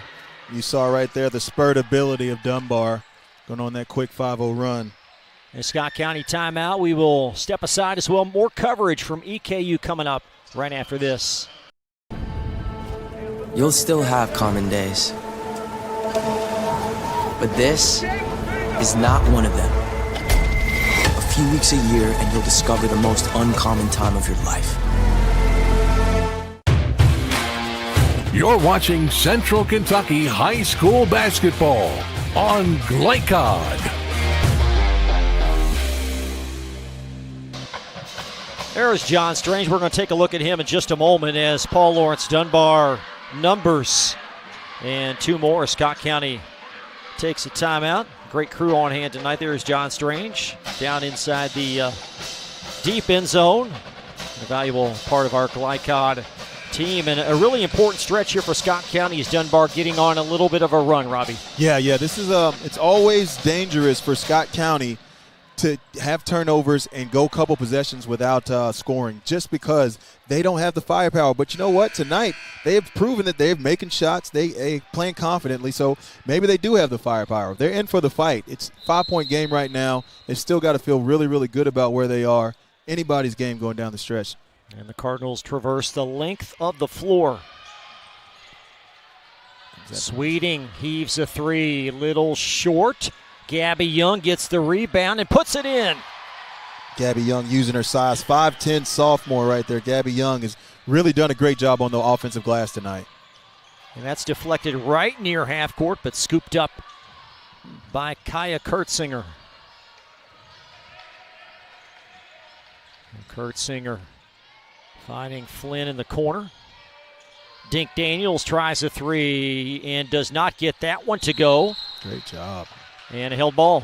Arrow going to stay with Dunbar. Layla Flynn just finds the ball always.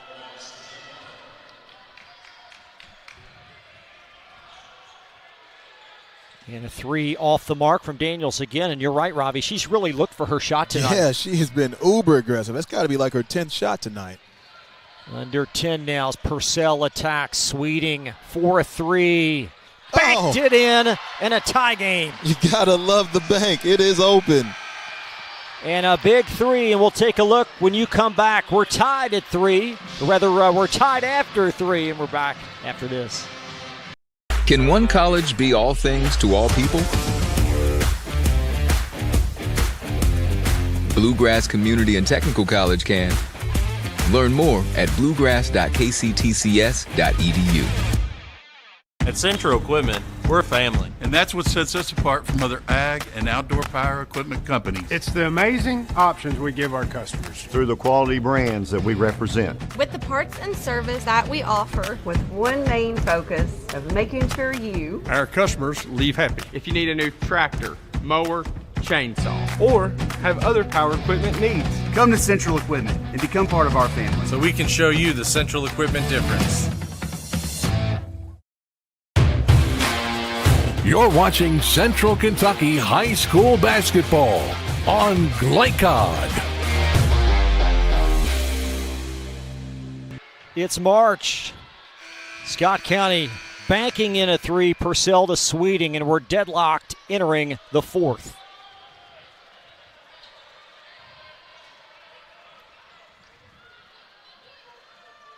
So Cardinal basketball.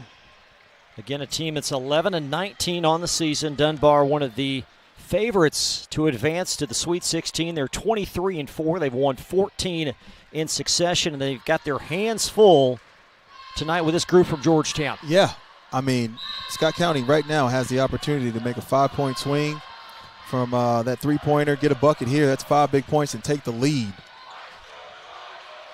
There's Bell Banner near sideline as Banner finds Sweeting. Great defense by Dunbar and a wonderful effort. That's Gorey that got a hand on that. And it results in a turnover. It's a suffocating defense that Dunbar is known for. They're going to have to rely on it and lean on it here in this 4th quarter if they want to come out victorious. Layla Flynn in backcourt. Been a great ball game. First of two tonight. Berea, Franklin County to follow. Oh, wow. They're going to count that basket as Flynn takes it in and a Scott County foul. That is tough right there. Layla Flynn just doing it herself all the way down the court. Strong, through two defenders, ripped through with the power to get it up and make it. See if she can convert to get 3 points the hard way. And that one is off, but an offensive rebound. Is Layla Flynn baseline jumper. That won't go, and there's Gabby Young to secure it for Scott County. And a foul in backcourt on Kaylee Potts. So both teams with an early foul in this fourth quarter. Extended 1-3-1 now. Dunbar throwing yet another look at these Scott County Cardinals. Here comes Banner on the bounce. Elbow jumper. Nope. And Purcell tried to scoop that away, and Dunbar with a run out as Gorey flags down the pass and is clobbered en route to the basket. Foul on Scott County's Bell Banner. Gorey's done a great job of getting down the court tonight. It's her second run-out opportunity where she was able to either make a layup or get to the free throw line. And here she is at the free throw line. Elise Gorey, 5'9", freshman. One of a handful of young players look very promising on tonight's court.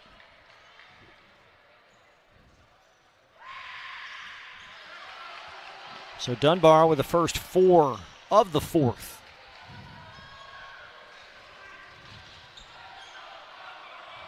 There's Sweeting and an over and back in Scott County with a couple of key miscues. Yeah, that was a tough one right there. Really glad that they didn't give her a technical foul right there. She got a little upset with herself. Knew that she shouldn't make that turnover. Glad the refs let that one go. Yeah, good piece of officiating. The officiating crew out of the 12th region for this tournament. There's Kaylee Potts on the drive. Sweeting diving to the floor, and an alert. Eric Daniels calls a Dunbar timeout. 30-second timeout. A tight ball game at EKU. More coverage from Glycod coming up in just a moment.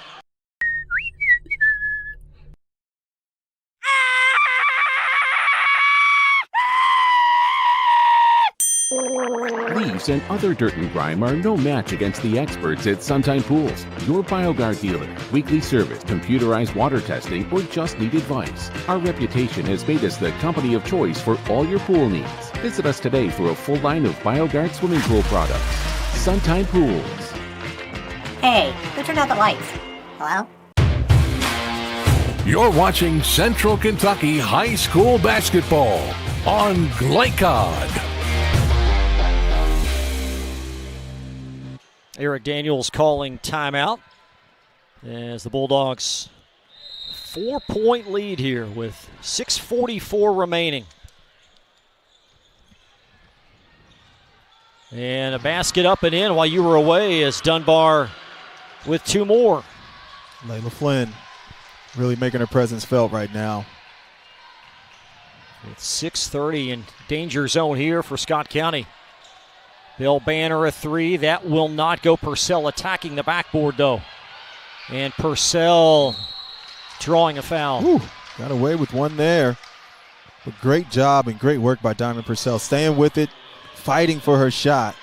May have gotten away with a little shuffle with her feet, but she's going to the line regardless. Second team foul on Dunbar. Diamond Purcell for a couple. She's had a great floor game tonight. She really has all around, right? Yeah, strong effort for that young lady. And that's going to break a 6-point string for Dunbar as this game was tied once at 38. And Purcell knew it immediately. She stepped over the line.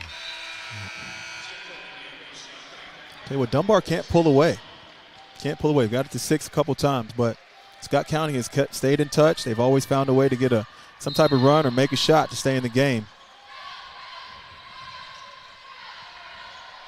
Gonna have to guard Layla Flynn, though. Nearing the 6-minute mark, the winner gets the winner of our second game, Berea or Franklin County. Strong drive by Kaylee Potts and a Scott County foul. 4th foul on Kylie Sweeting, and that bears attention. Their leading scorer on the season at 10 points a night. Yeah, that was an 8th grade foul is what that was. Sometimes you just got to give one up. It's 6 minutes to go. You've got 3 fouls. She's too important to the team to be swiping down at Kaylee Potts. It's all right to give up a 2. You got to stay in the game. She'll learn that. This match is Dunbar's longest lead, and it stays at the largest. Half dozen, 2 possessions, under 6 remaining. There's Bell Banner. And Kirsten Young finds Banner. The dump down to Purcell, chisels it up hard, and a Dink Daniels Dunbar foul. Tell you what, when Dink fouls, she gets her money worth. Some great games ongoing right now on Glycod. We appreciate your support. Thanks for joining us in our free-to-watch platform. As Purcell, one of her last 3 from the charity line. Toby Harris talked about he wanted his team to compete more so, felt like they didn't versus Douglas. Well, his young ladies got the memo, and they played very hard tonight. And another free throw is in for Purcell. And however, every time Scott County is made plays, Dunbar seem to have a response. Dunbar has done a good job of responding every night, hopping in, making sure that they are getting a bucket, getting a stop when they need to. It's not about winning pretty. It's just about winning. It's a long 2, and there's 2 more. Man, Layla Flynn has been aggressive in this 4th quarter, and it is paying dividends for Dunbar Bulldogs. Bulldogs with their biggest advantage at 7. There's Kylie Sweeting, top of the key for Scott County. It's 1-3-1 pressure. Scott County's got to get the ball in the middle of that pressure if they can. I know they're moving it side to side, but got to get inside the zone. Diamond Purcell weaves in. There's Kylie Sweeting. As we slide under 5 minutes left. Wonderful interjection in the passing lane by Layla Flynn. The anticipation. Oh, my goodness. Wonderful move. Kaylee Potts grows the lead to 9, and a Scott County timeout. Dunbar opening things up. They lead 49-40, and we'll have more coverage coming up after this. You'll still have common days. But this is not one of them. A few weeks a year and you'll discover the most uncommon time of your life. You're watching Central Kentucky High School Basketball on Glycod. Paul Lawrence Dunbar outscoring Scott County by 9 in this 4th quarter, and they've opened things up to Robbie lead by 9. Yep. Layla Flynn is doing what she does. All-region player. She's got 11 here in the second half. She's been super aggressive here in this 4th quarter, getting pull-ups, making sure they're getting in the right spot. Kaylee Potts has gotten downhill, got to the free throw line. They're playing a lot more invested into the game right now, Dunbar is. So Scott County's really going to have to come out, get a bucket here. They've got to get something positive, a bucket and a stop, because they don't want to let this thing get out of hand. Still plenty of time remaining, 4:49 on the clock. Plenty of time. And this is the way that their first matchup went. I mean, the first matchup, they were close throughout the game, and then in the 4th quarter, Dunbar kind of separated themselves and pulled away. Right now, that's the same script that we're seeing. See if Scott County can change it. As Bell Banner into forecourt, and now Dunbar is going back to man. Well, they're still in that zone. There's 1-3-1. They just went back to match up with Scott County. As you see as they hand off, they're giving them the man look, but they're staying zone. Sweeting angling left. Nice step through, and it's poked back by Daniels, and another Dunbar layup. Live ball play, and there's 2 more for Kaylee Potts, and a double-figure lead. Zone is really, really being bothersome to Scott County. They can't figure it out. Again, they're going side to side. They're going to have to go north-south. East-west isn't going to work. Now Sweeting in the corner. Kirsten Young been pretty quiet tonight offensively. Sweeting heaves a 3. Well short. And Gabby Young saves to Purcell. Splits defenders and knocks it in. Diamond Purcell hanging around the basket. Scott County's best offense tonight has been offensive rebounding. Just throw it up there and go get it. The lead at 9. 3:40 remaining. Dunbar trying to win their 15th straight. Oh, no. Is that the 5th on Sweeting? Oh, such a bad foul. So Kylie Sweeting will foul out. Bless her heart. The 8th grader. She's going to finish with 9 points on the night, but, I mean, just what a special 8th grader to be leading scorer on a varsity team in the 8th grade. Tough one tonight, but she's playing some pretty good players.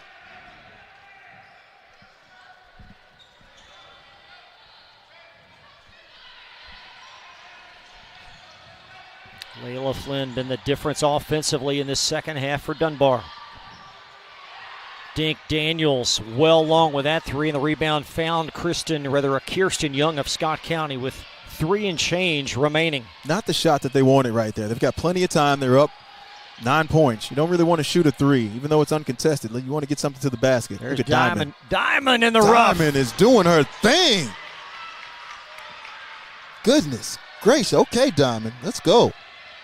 Great effort by Diamond Purcell. Got the start tonight as a senior. It's her senior year. Love it. You never want it to end, right? Potts drives. There's Daniels.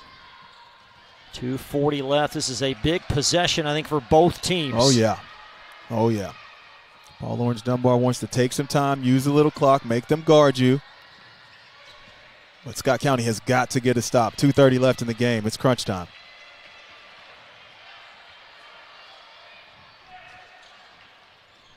And weaving around is Potts, just idling and burning precious time off that clock. Yep. No shot clock. This is what you can do. And Toby Harris imploring for a foul, and there's a closeout and foul on Kirsten Young. That's Scott County's 5th, and of course 2 free throws in the active shooting as well. Been a minimum of about 40 seconds evaporating from that clock. Yeah. Kaylee Potts did a great job there, utilizing her dribble, keeping it alive. Just running circles around. In the lead at 8. Nothing more precious than the seconds on that clock right now. You're Scott County.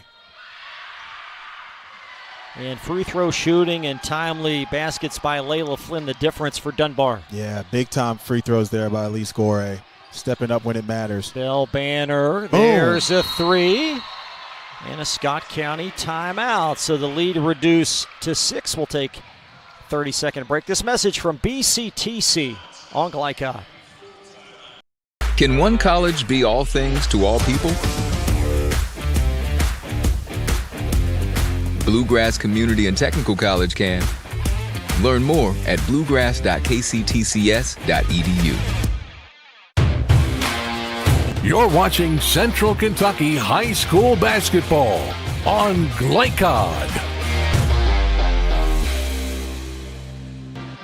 So Scott County's 3 reduces it to 6. Bell Banner, her 3rd made 3 of the night, 44 for her 12th grade season. Still just a 2-possession game. Yeah, that was a huge 3-point shot right there. Down 9, you get a quick 3. Not a lot of time came off the clock. They still got 2 minutes left in the game, and it's a 2-possession ball game. So Scott County is nowhere near out of this game right now.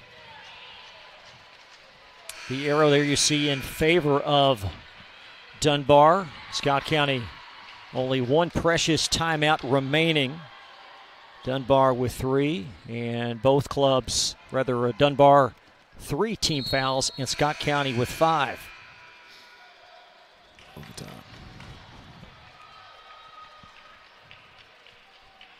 So length of the floor possession for Dunbar and Scott County again without Kylie Sweeting, their leading scorer that just fouled out.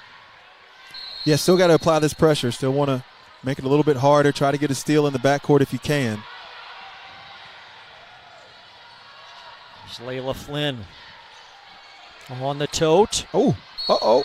And a cardinal foul as both Horn and Banner converged on Layla Flynn, so she'll have a couple. Thought they made the turnover. Thought they created the turnover. That would have been really, really big. But Layla Flynn gets the call, goes to the line, see if she can knock down 2. Flynn's corner 3 that popped back out and in, I think one of the bigger shots in this game. Yeah, that was a big moment, without a doubt. But her overall floor game and presence has just been really, really good. And look at that. Jenna Flynn coming in and giving the offensive rebound. Great job there. The lead at 7. They're going to have to start fouling soon. As Layla Flynn weaves in now, has a seam baseline. Oh. What a pass, and Gorey trickles it in. Oh, running the other way. I'm just going to drop this right here. Okay. At least Gorey knows what to do with it. Great finish by Gorey, but the drop by Layla Flynn. Ooh, tough. 1:25 left. That's a nice pass as well, as Gabby Young will complete the play. Listen, Scott County has competed all night. Again, still in the ball game. They have time. They got a lot to be proud of with the way they played tonight. Dunbar by 7. Dunbar, a strong effort in this fourth quarter, and a turnover there. This game was tied after 3. So we take another look at that splendid assist. Look at that. Look at Gobbs drives, runs the other way. I'm going to drop that to you, Elise. I got you. Elise Gorey finishes. Layla Flynn again. Impressive. So a minute plus. This is a must score for the Cardinals. They give it to Diamond. She's been hot. Foul line, Jay. That's off to the left from Belle Banner. Rebound. Banner's 3 off. Follow in as Jessica Horn trickles it in. And an offensive glass. And Toby Harris just called his last timeout. So a 30-second timeout. We're going to keep things here in what is now a 5-point lead. And if you're Dunbar, Robbie, you got the great guard play. You just keep it in their hands and wait to get fouled? Yep, that's what you do. You line them up, get in whatever press breaker you have. Eric's on there drawing something up right now. Get the ball in. Be strong with the basketball. The most important part when you're catching the ball at this time in the game is making sure you're strong with it on the catch, because they're going to come in, looking to foul, looking to get that steal. So as long as you're doing that, you can pivot, keep that ball close to you. You're going to get fouled. Go there, make your free throws. If I'm Scott County, I don't foul immediately. I go for the steal. I try to get the steal without fouling. Try to get a trap. Let's get one trap in the backcourt. See if we can't turn them over, and then foul after that. So once they get it to the front court, then you foul. But right now, let's get a steal. Ooh. Dunbar going to try to inbound Kaya Kurtzinger. As Kirsten Young backpedals with 44 seconds left. Kurtzinger underneath the Gorey, spins to Jenna Flynn. Smart. And now the foul will be cited as Layla Flynn for a couple of free throws. I mean, Elise Gorey had a wide open layup there. Decided not to take it. Kicked it to Jenna Flynn, who kicked it to Layla Flynn. Run those seconds off the clock. That's what it's about right now. Go to the line, take care of business if you're Layla Flynn. And he missed, though. Nope, no miss there. But door's still slightly ajar. It's only 6. Still 2 possessions, 34 seconds. Big one forthcoming here. That's a tough one. Lead at 7.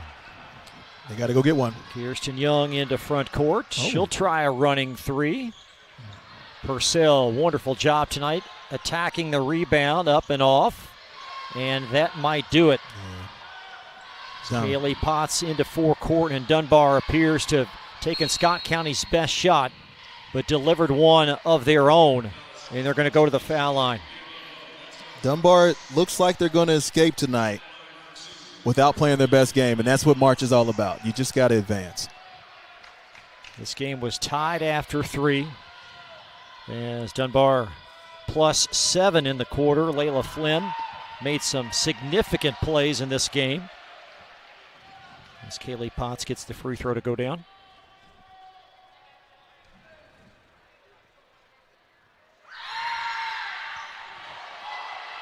And Dunbar is the first to 60. Here comes Purcell spinning. A Cartown Kia postgame report to follow. A foul on Dunbar. We hope to catch up with Bulldogs head coach Eric Daniels. Be great if he brought a player as well, as Layla Flynn been fantastic in this second half. Yeah, get them both up here. Let's talk to them. Get through the first round. Kirsten Young heaves a 3. That is short. Purcell rebound. And a foul with a penny on the clock.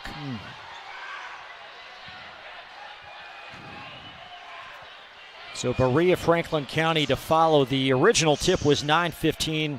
Similar to last night, it might start a few minutes early, so we can guesstimate maybe around 9:05 to 9:10.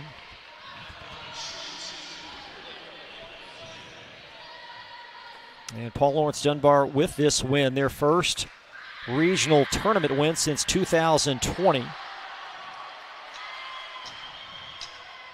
And they will be the favorite regardless of who wins the next game, but it doesn't always mean much, as Scott County showed tonight. A great effort by them, but Dunbar enough to survive. 62-51, Paul Lawrence Dunbar now 15 consecutive wins. They're 24-4 on the season. We'll step aside. More coverage coming up from EKU. You're watching the 11th Region Quarterfinal on Glycod. Central Equipment, we're a family, and that's what sets us apart from other ag and outdoor power equipment companies. It's the amazing options we give our customers. Through the quality brands that we represent. With the parts and service that we offer. With one main focus of making sure you, Our customers leave happy. If you need a new tractor, mower, chainsaw, or have other power equipment needs, Come to Central Equipment and become part of our family. So we can show you the Central Equipment difference.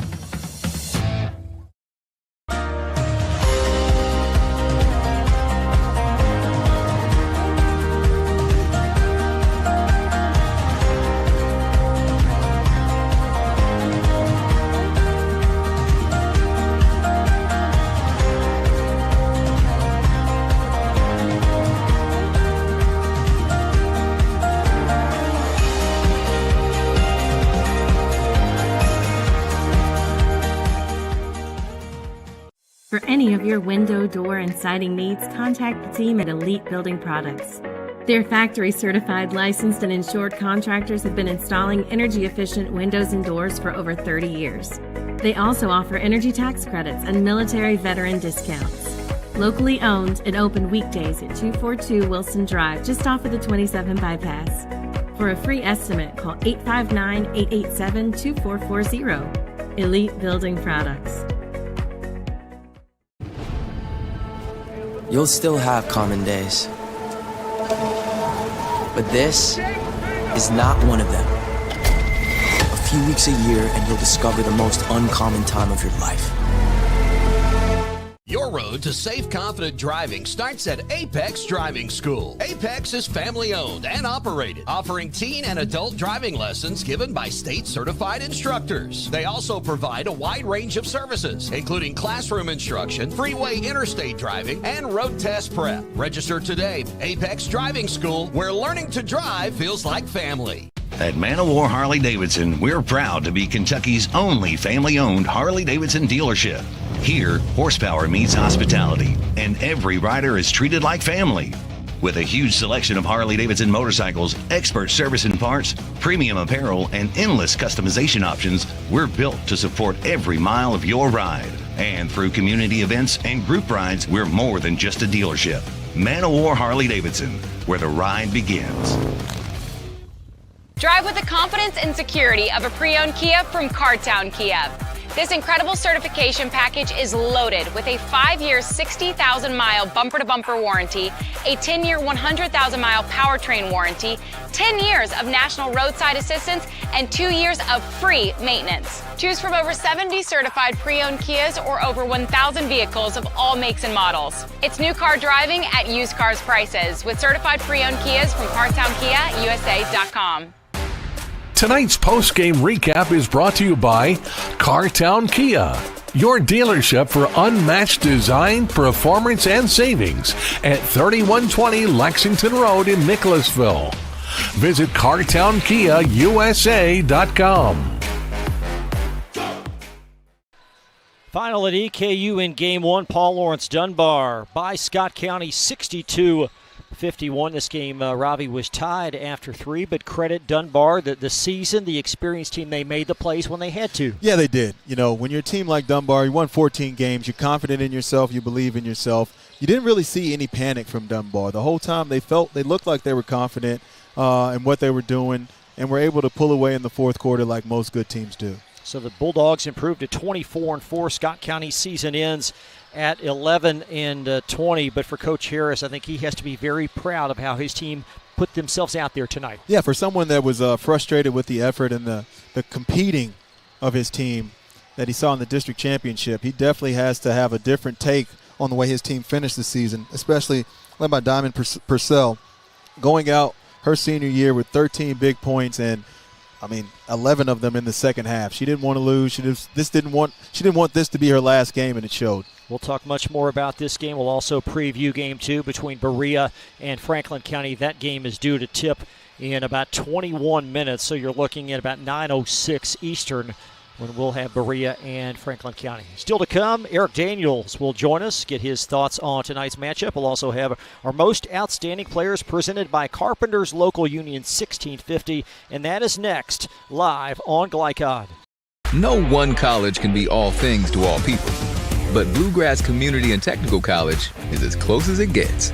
We're affordable, like you've got a great chance to graduate with little to no debt. Affordable, flexible, with in-person, online, and hybrid programs. And you can easily transfer your credits to continue on to a 4-year university. So while we can't be everything to everyone, we can be a lot of things to you.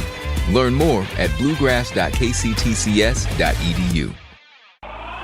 New recruit, take advantage of our apprenticeship program. Come out of our 4-year course debt-free.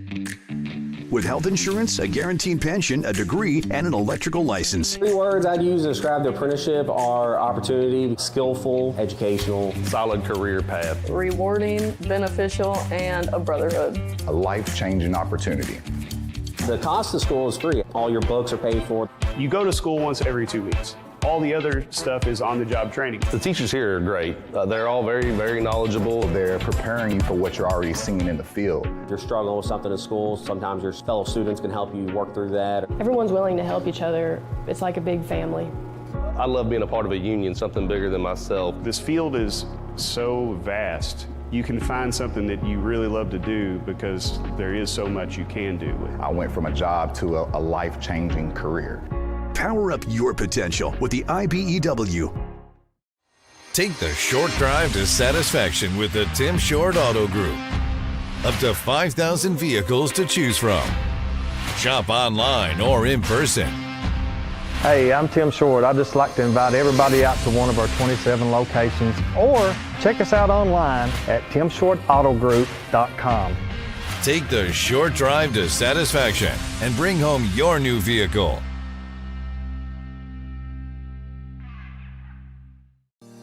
Research has shown high school sports to be a great community influence. Join scores of local businesses that have partnered with Glycod in sponsoring live, hometown-oriented sports programming on our video and social media platforms. For more information, email info@glycod.com.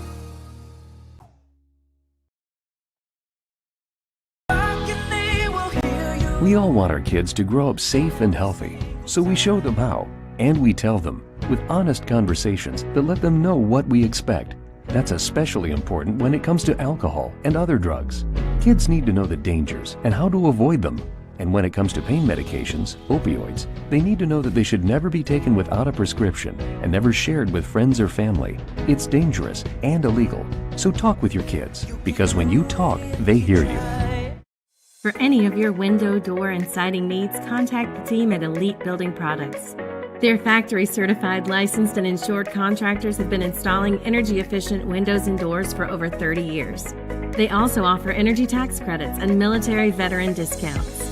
Locally owned and open weekdays at 242 Wilson Drive, just off of the 27 bypass. For a free estimate, call 859-887-2440. Elite Building Products.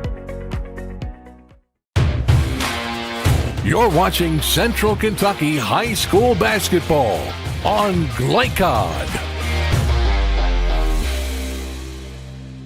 A great fourth quarter for Dunbar. The victorious coach, Eric Daniels, is with Robbie Moss. Winning coach of the Lady Dunbar Bulldogs, Eric Daniels, and his superstar guard, Layla Flynn. Coach Daniels, close game tonight, but you guys were able to prevail. How you feel about it? Oh, man, that was a tough one, man. I got to sweating up under this quarter zip today, but I'm glad we put it out. Our girls stuck with it. You know, Scott County's a tough team to go against. Yeah, definitely a tough one. I can tell you probably sweated a little bit, but that's all right. You didn't have to sweat too much because you had Layla Flynn on the court. Let's talk about her 21 big points and just talk about how big she was in the second half. It felt like in the fourth quarter she was doing her thing. Oh, yeah, she stepped up, only making one field goal the first half, and she knew that we needed some offensive production, and she stepped up and gave it to us that second half. Started hitting her mid-range jump shot and was being very aggressive getting to the rim. Yes, Layla, the midi was special tonight. I was like, she can't make a layup, but her midi game is mean, right? Step back game, you did it all, and really got it going in the second half. Just talk about your game and how you felt about it. I'm not going to lie. In the first half, it's just hard when you miss so many open layups like that. But again, like, I got a lot of pep. He took me out, and I got a lot of pep talking on the bench. So I knew I had to lock in. I will say that's probably the best free throw shooting night I've had in like a long time. So I think that definitely helped. But I just knew that I had to lock in because I was not about to go home today. Yeah, you did a great job. You definitely locked in, but Scott County fought you all really tough. Last time, I guess it's a very similar script to the first meeting where they kind of got you guys on the offensive glass. I wouldn't say they out-hustled you, but you guys just weren't making a lot of shots. Were you guys frustrated going on through the game?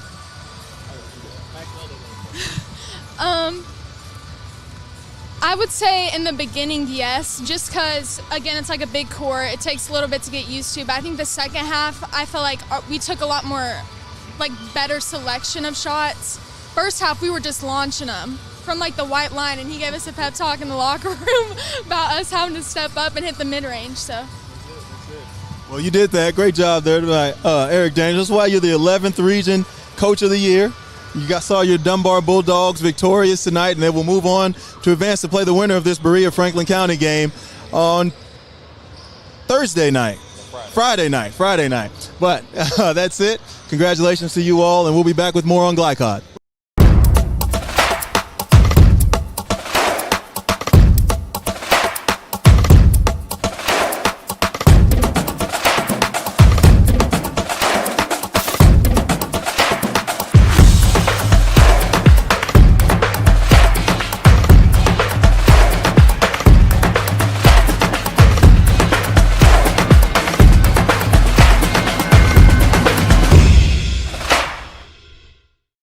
Stuck on the road? Call Martin's Peterbilt Mobile Service. Our 24/7 commercial roadside service, truck and trailer repair, and warranty service will have you back on the road in no time. Call us 24 hours a day, 7 days a week. Martin's Peterbilt, keeping you rolling. Listen up. In a world overwhelmed by noise, we live life on simpler terms. Our terms. No agendas, no drama. Our road, our rules. Let's ride. Can one college be all things to all people? Bluegrass Community and Technical College can. Learn more at bluegrass.kctcs.edu.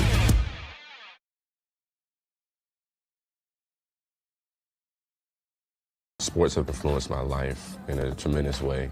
I'm able to see all these new opportunities and meet all these great new people. My interests outside of basketball are trying to relax and hang out with my friends and explore Louisville itself. I know I'm more successful because of the positive choices I've made and actions I've taken.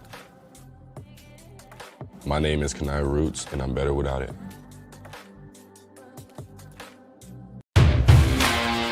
You're watching Central Kentucky High School Basketball on Glycod.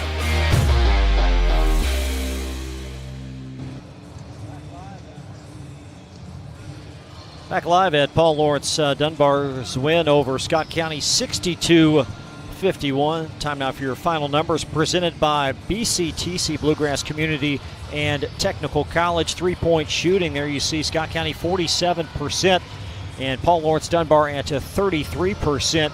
But rebounding favorable to Scott County, but just way too many free throws as well for Dunbar. Yeah, Dunbar definitely won the free throw battle. Won the assist battle, and definitely won the turnover battle. Scott County had 24 turnovers, And anytime you turn the ball over that often against a team as good as Dunbar, even with the missed layups, it's not going to bode well for you. Our most outstanding players presented by our great partners at Carpenters Local Union 1650. You can build your winning career today. For the Cardinals, Diamond Purcell went out in style with a double-double. She really did. She played like a senior, and so did Belle Banner. Belle Banner had 3 big threes in the second half, was really trying to keep her team in it. Diamond Purcell was everywhere all game. She was offensive rebounding, defensive rebounding, defending, making shots, just making her presence felt. She got inserted into the starting lineup, and she really made it pay off.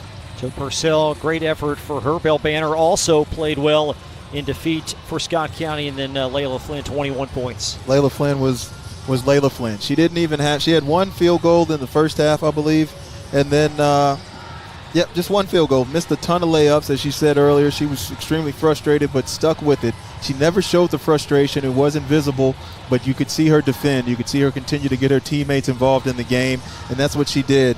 And her teammates helped out. Kaya Kurtzinger had 10.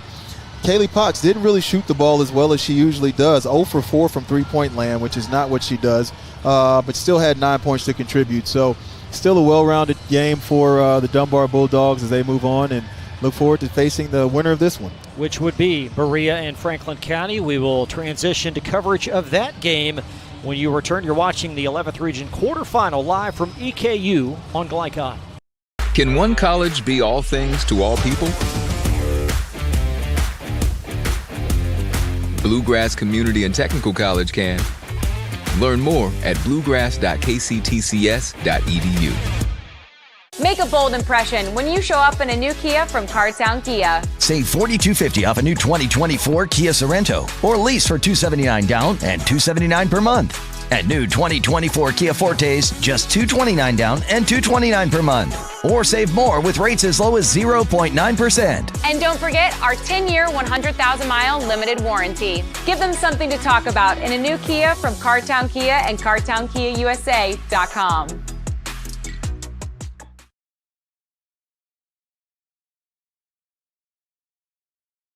Communication is really important on a team because you have to know what everybody's doing, even when it's not your job. You just really want to work as one unit, and whenever you can do that, the team is at its best. I think staying active helps me to be my best self by keeping me disciplined. Being able to look back whenever I go to bed at night, checking all the things off that I've done that day, it creates the best me.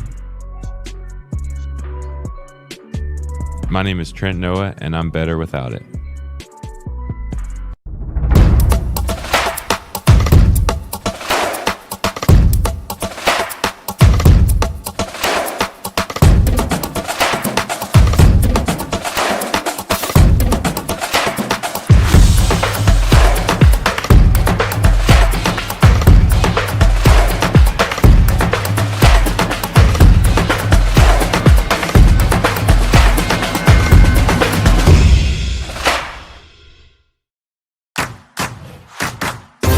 With Fast Signs, create striking custom visuals that inspire pride district-wide.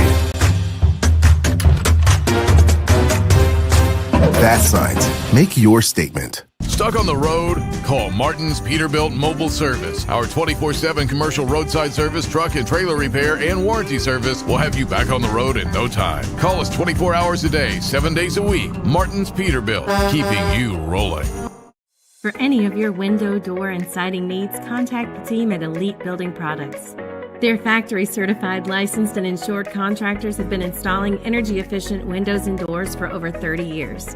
They also offer energy tax credits and military veteran discounts.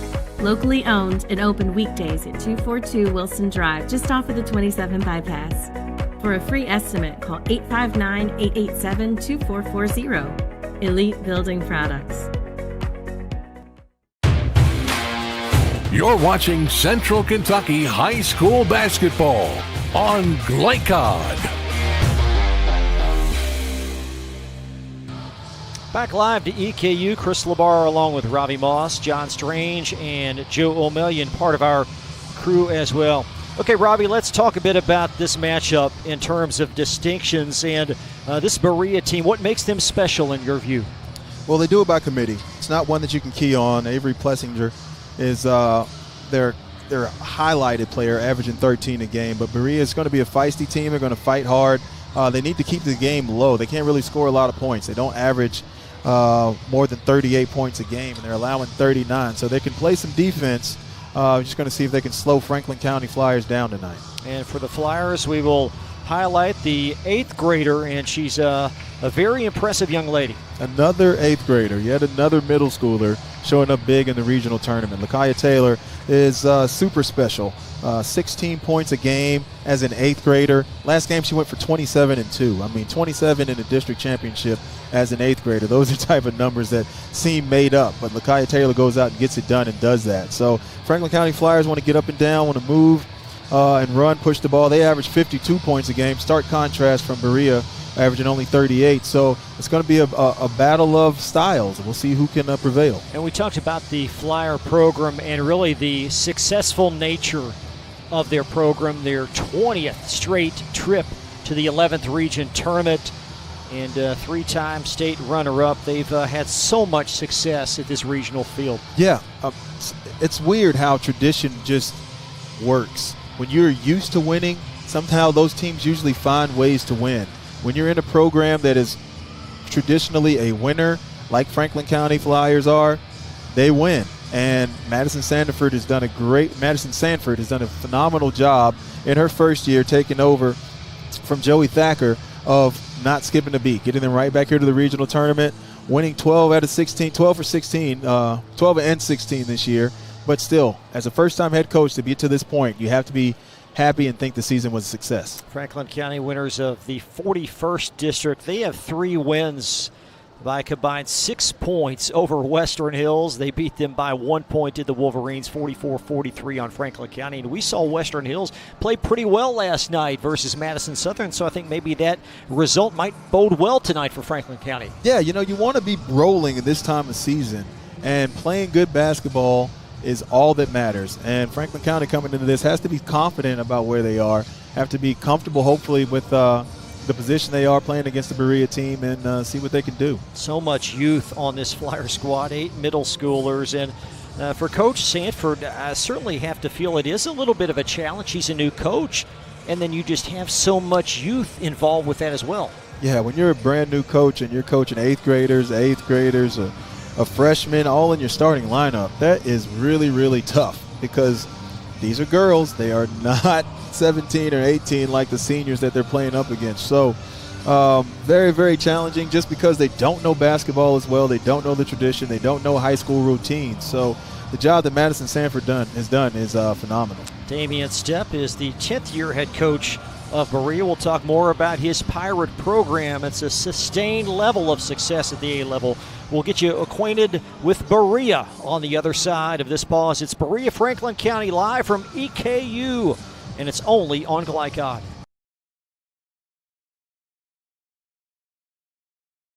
I think it's important to have a passion, because it's important to have something that's bigger than yourself, that you find joy in, that you can work towards every single day.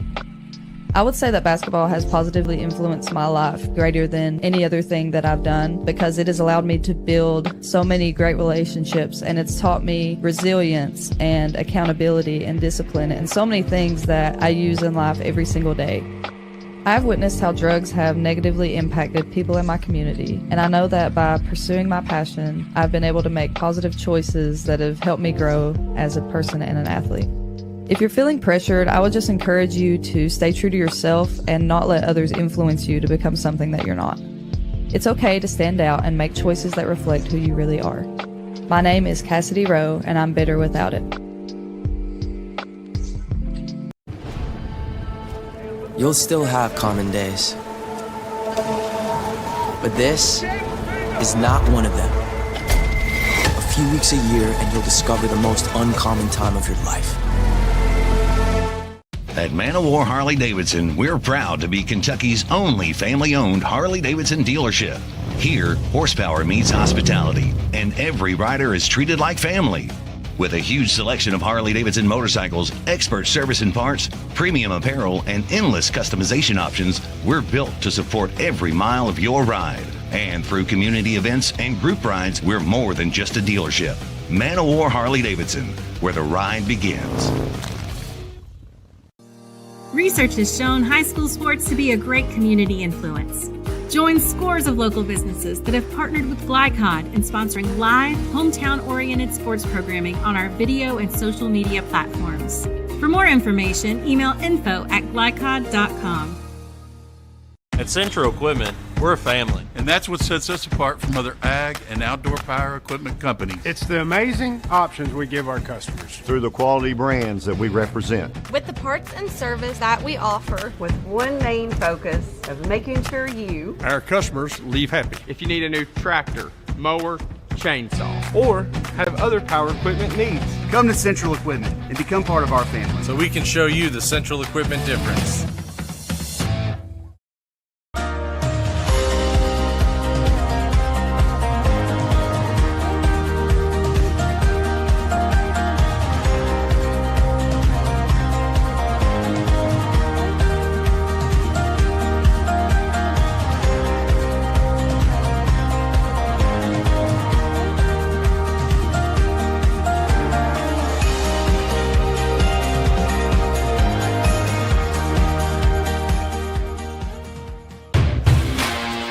You're watching Central Kentucky High School Basketball on Glycod.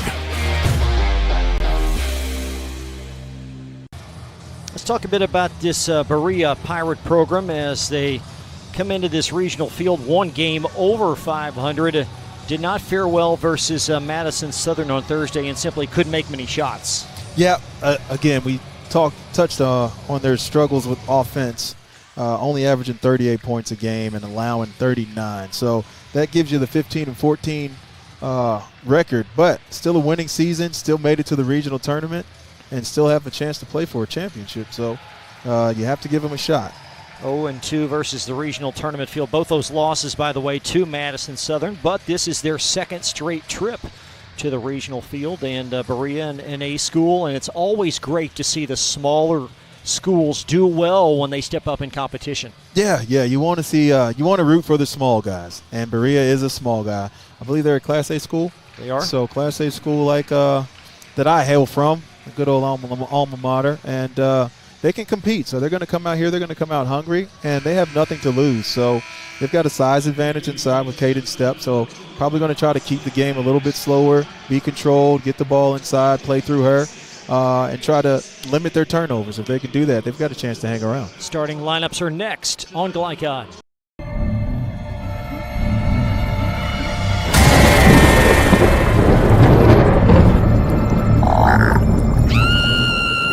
Central Kentucky, don't be afraid of your pool water. Talk to the experts at Suntine Pools, your BioGuard dealer. For over 50 years, our reputation has made us the company of choice for all your pool needs. Visit our store for a full line of BioGuard products, equipment, and accessories. Have your swimming pool sparkling in no time. Visit Suntine Pools today.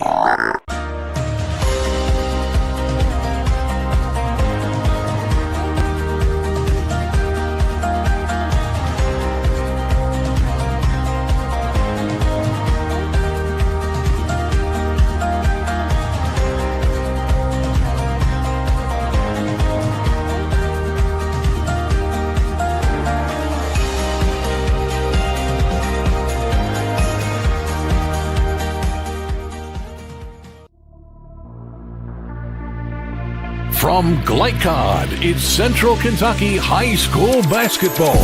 Presented by Bluegrass Community and Technical College. College for your world. Tonight's game is brought to you by Man o' War Harley-Davidson. 100% Kentucky owned and operated. New Vista. We see the good ahead. Tim Short Auto Plaza. Take the short drive to satisfaction. Martin's Peterbilt. Keeping you rolling. Elite Building Products, where you'll find top quality products for your home.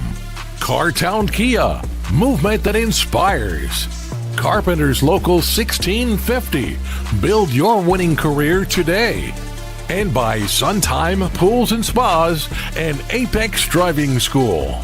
And now, courtside for all the action from Glycod on Central Kentucky High School Basketball. Presented by Bluegrass Community and Technical College.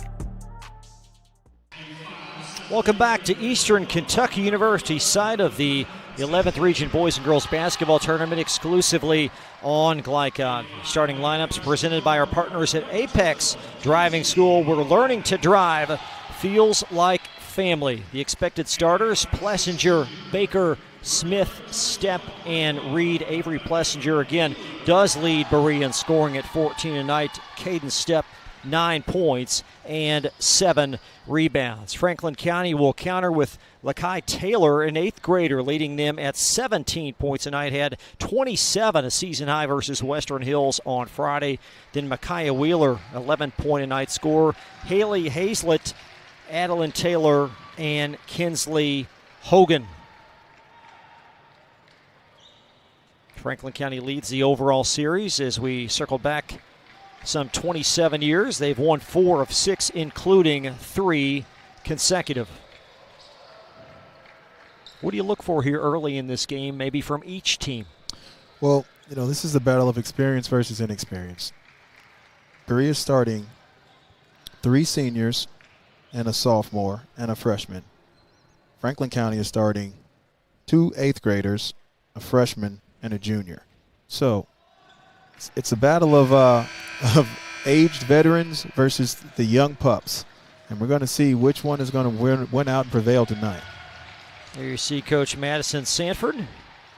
She is in the 3rd chair from the left. Tonight's officials out of the 12th. We saw these guys last night: Chris Kirby, Jason Tyler, and Chris Tackett is the 3rd official. Thanks so much for joining us live tonight on Glycod. And Franklin County trying to get back to another regional semifinal where they've been the last 13 seasons. A strong drive underneath. That's going to cough out of bounds and going to stay with Franklin County. I thought you got it on the arm, but oh no. Excuse me, it's Berea ball. Wow. The official signaled Franklin County, and I think they expected to maintain possession as well, but it will be Berea possession.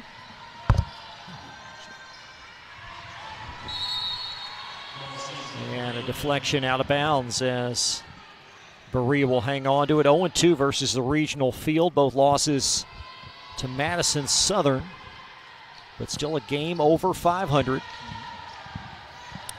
Can't dribble there. They're going to have to handle the press. Limit their turnovers. Lakai Taylor in open confines, and she'll draw a foul.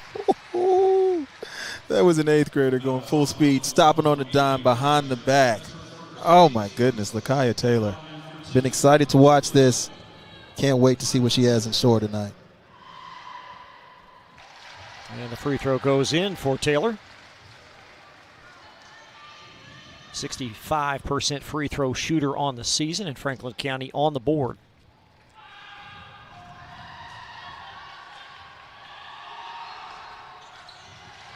And a good start for the Flyers. A bigger court. Something to adjust to for both of these squads. And Stepp tries to try to find Brooklyn Smith, and it's stolen away by the Flyers. Just over 7 minutes in this opening quarter. Stepp able to get a hand on that entry.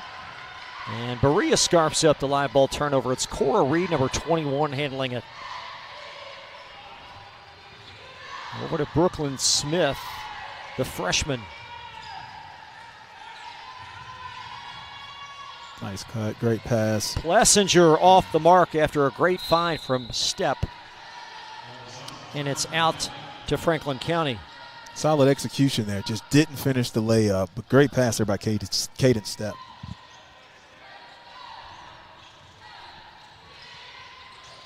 And Berea in a 3-2 zone to try to limit some of this outside perimeter focus for Franklin County. And limit it, hopefully it helps. They're not as athletic as Franklin County. That's a great pass underneath by Micaiah Wheeler, but the shot is off the mark from Adeline Taylor. Yep, great job.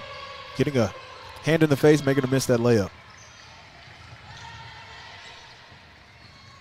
Baker, crafty pass to Stepp, and stolen away. Here comes Kinsley Hogan.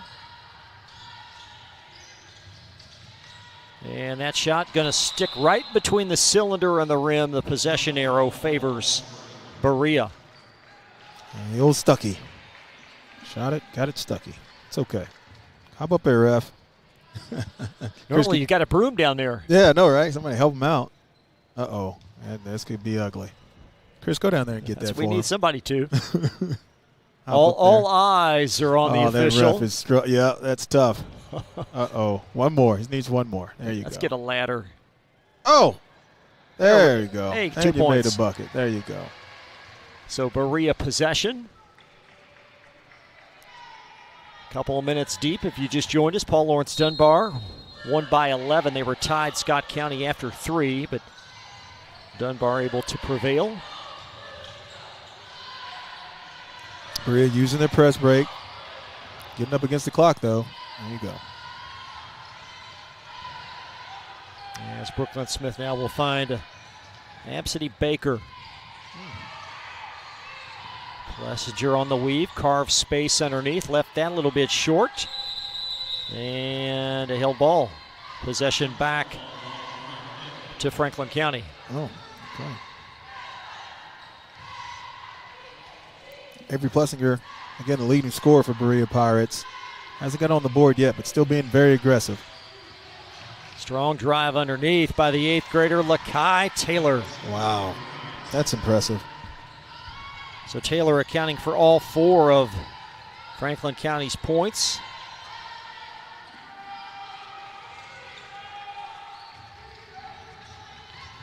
There's Absidy Baker on the march. You get the sense Berea really going to struggle to score the ball. Yeah, they are. They're a team that scores through their offense. Don't really get a lot outside of the offense. And step shot is off, pinballed around, and Franklin County out with it. That should be an easy opportunity as Taylor, good defense by Brooklyn Smith of Berea to come up with that loose ball. Really good job hustling back, not conceding the layup, making them earn everything. There's Avery Plessinger on the tote. Great catch and cut and conversion by Absidy Baker. Really, really well done there. Again, Berea scoring off their offense. That's what they're going to have to do. Not really creative on one-on-ones. Good pass. And the 4-2 make it a 6-2 Franklin County lead as they respond. There's Haley Hazlett with a basket and a Berea foul. Spoon-fed there. Really, really well done on that pass. Penetrating pass against the zone. Always makes things difficult. And that one a little bit short, but Taylor sneaks in for the rebound. She'll try a second time. And finally, Berea attacking the glass. Rather, Franklin County, I beg your pardon, attacking the backboard. No. And we're going to have the game's 3rd held ball, the arrow to Berea. This was a very well done half-court play. Oh, it really was. By design. To see the screen, coming off, cutting tight, finishing the layup.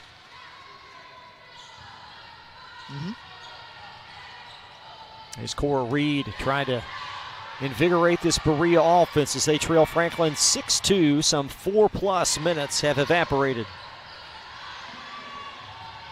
It's deflected out off Micaiah Wheeler. Down 6-2, but they can't be upset with the tempo and the flow of the game right now. So far, 4 minutes into the game is moving at a snail's pace. That's what Berea wants. Berea wants it slow. They want to keep the score down. Hated step a little slow. Seems to be okay. Oh! And that's going to be a violation as Step throws it in backcourt. And possession back to the Flyers. Yeah, it's just a mental error right there. Coach Sanford stirring on. Assistant under recently retired Joey Thacker in her first season. And nice deflection on that entry by Step. And Berea with a turnover.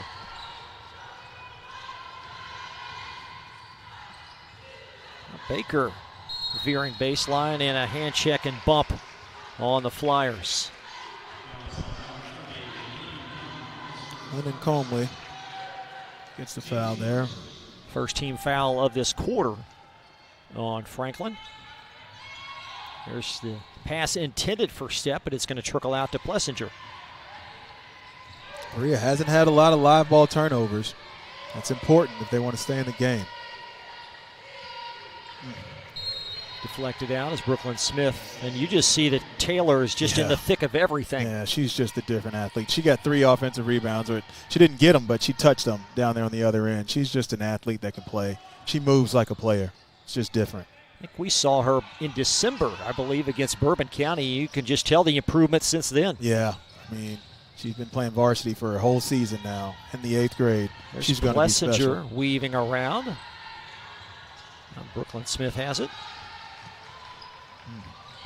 Plessinger with a seam baseline. Good spacing. They just haven't been able to get a shot off. They take really good shots. They're not going to take a lot of shots, but they take good ones when they do. They know what a good shot looks like. Making this Franklin County team guard side to side, north-south. Good cut there. Brooklyn Smith channels it to step in the corner. That's what you want. You want Franklin County to get impatient just like that. Go for a steal so they can get a back cut. Get an easy one. And Plessinger being badgered, and that's going to result in a turnover as Taylor all in her grill, and the miscue propels it back at Franklin County. Micaiah Wheeler. It was Micaiah Wheeler, excuse me, that applied that defense. I really like the way Micaiah Wheeler handles herself out there on the court. Great look. Oh, right through the mitts. A little too tall, but they had the right idea.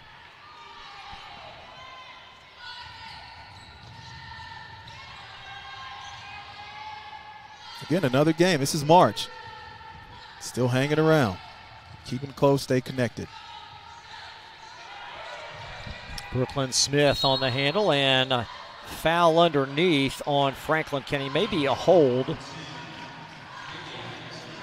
It's going to be on Haley Hazlett. 5'9", 8th grader, one of 2 8th graders that cracked the Flyers starting lineup. Yeah. Youth is served.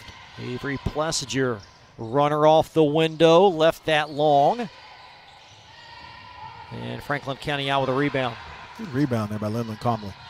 5'9" sophomore. And an overplay and steal as it's stolen away from Taylor by Avery Plessinger. And Plessinger could not connect that layup.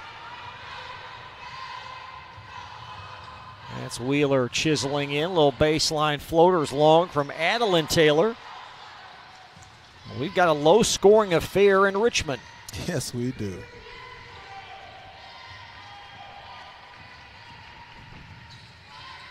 See adjustment, playing on the college court. Take a little bit of time. By the 4th quarter, they'll be putting up 20. Foul is on Micaiah Wheeler, as Franklin County will shuttle out Adeline Taylor. They'll also sub out there. You see Haley Hazlett. So possession Berea in the half court. And despite the inefficiency, they're only down 4 points. Yeah, in the ball game. They're doing it on the defensive end. Taking their time out here on offensively, controlling the tempo. Elevator screen for Avery Plessinger. Plessinger veering, now spinning in. And one says foul, one says held ball. Let's do paper, rock, scissors to break it. And it's going to be possession Franklin County on the held ball. Tanya Hogan in there for that jump. Under a minute now, opening quarter. Great pass as Wheeler found her companion underneath, and that shot is off. And a Franklin County opportunity from the free throw line. They're going to give her a free throw. Second foul on Avery Plessinger, so possession underneath to the Flyers.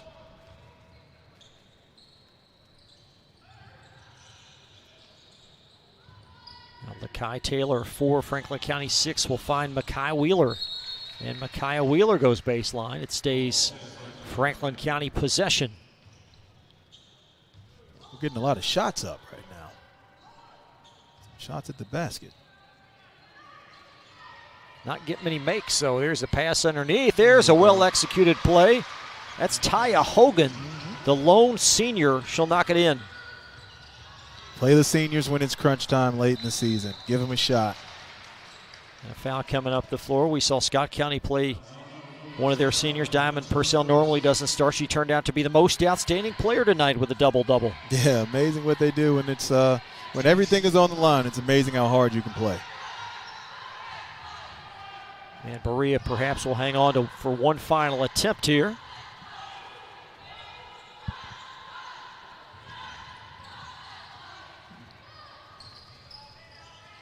Berea runs really good action. Really good action. Natalia Nafee, an 8th grader, possessing the ball, number 14. Under 10. As Nafee swirls to the near sideline, trying to find Cora Reed, and despite the elongated width, it's going to be a held ball. Thought maybe a sideline infraction, but will be a possession. Another arrow. Berea hangs on to it. 3.9 here. Wonder what Berea's going to go to try to get a shot up. There it is. Step underneath. Oh, got to shoot it. Nafee could not get a shot off in time, and that's going to close the first. Franklin County on top of Berea 8-2. We'll have more coverage from Eastern Kentucky University in just a moment on Glycod. Central Equipment, we're a family, and that's what sets us apart from other ag and outdoor power equipment companies. It's the amazing options we give our customers. Through the quality brands that we represent. With the parts and service that we offer. With one main focus of making sure you, our customers, leave happy. If you need a new tractor, mower, chainsaw, or have other power equipment needs, come to Central Equipment and become part of our family. So we can show you the Central Equipment difference.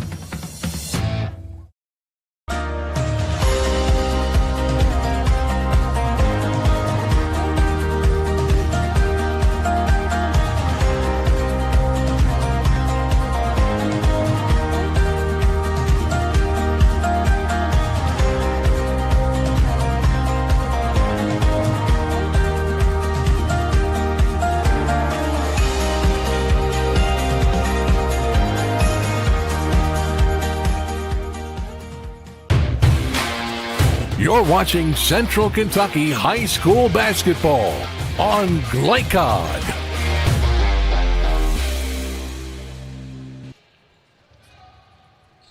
Please subscribe to Glycod's growing free-to-watch high school athletics platform as we try to provide you the most positive production of high school sports.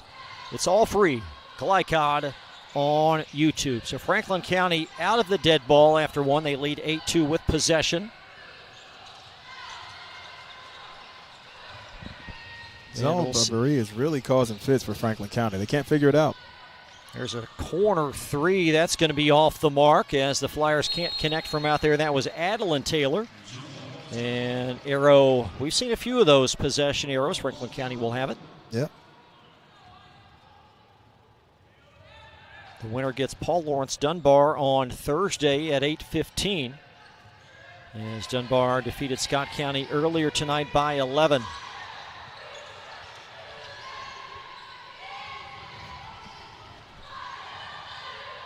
Pass at the elbow, retrieved by Cora Reed. They're just running the same stuff against zone that they do against man, and it ends up in a Brooklyn Smith 3. And Brooklyn Smith slices the deficit in half. Lakia Taylor's shot is off. And another held ball. So Berea, or will it be Franklin County? We've had another change of the arrow, so it's Franklin County possession. We've had some tie-ups today.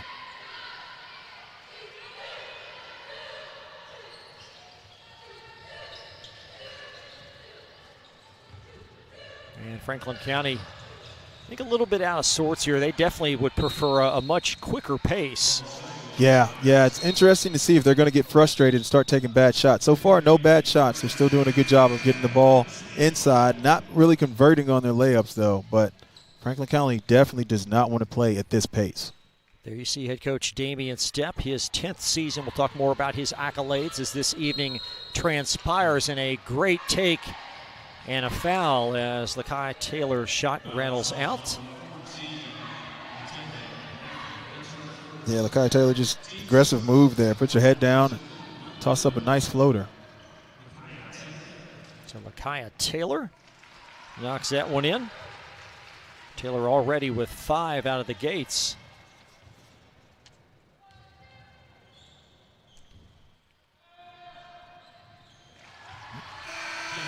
And Franklin County now +5.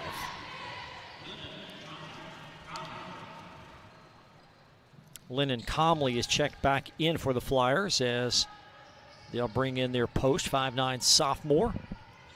Franklin County still trying to extend the press, create a couple turnovers, speed the game up. But Berea's done a phenomenal job of handling and attacking and then making them guard in the half court.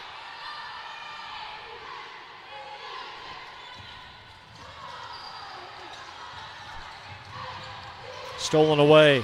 Micaiah Taylor in the open floor, up and in for 2 more.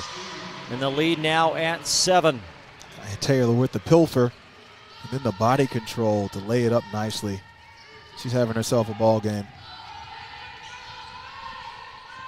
Uh-oh. And things starting to slip away. The on-ball defense just so bothersome for Berea. And an astute timeout by their head coach and what is now a 14-5 Franklin County lead. We will step aside. More coverage coming up from EKU after this timeout from Glycod.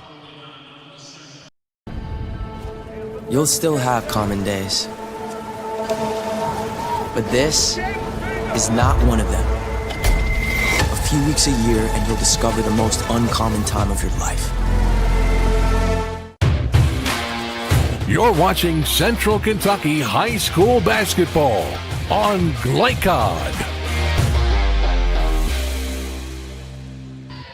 Franklin County leading Berea, 5:49 first half, 14-5 Flyers, and the live ball turnover starting to accumulate for the Pirates. That's Berea's nightmare. They can't have live ball turnovers. They have to be able to execute and keep this game slow.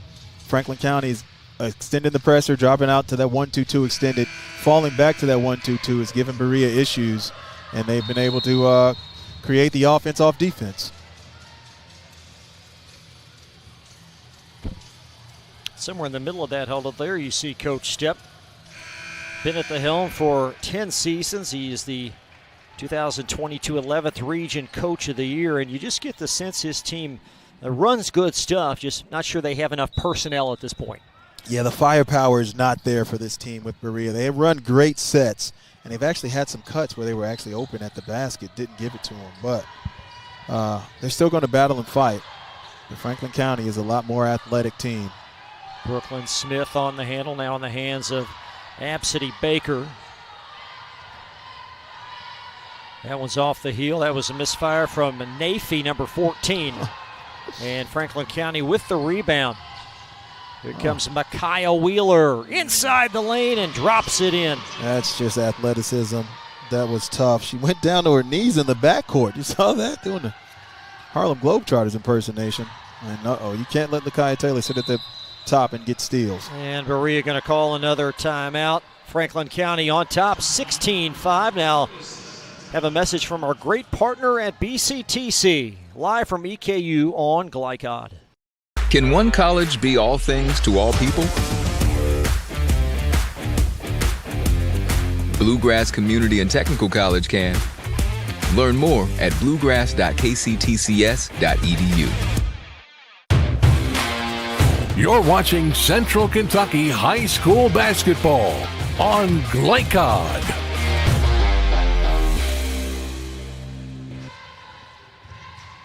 (16-4) Franklin County, actually a 16-5 Flyers with 5:05 in the first half. Coming up at halftime, we'll have some stats highlights. Also take a preview of tomorrow night's boys quarterfinal action. We'll have both those games, of course, live on Glycod starting at 5:45, so an hour earlier tomorrow.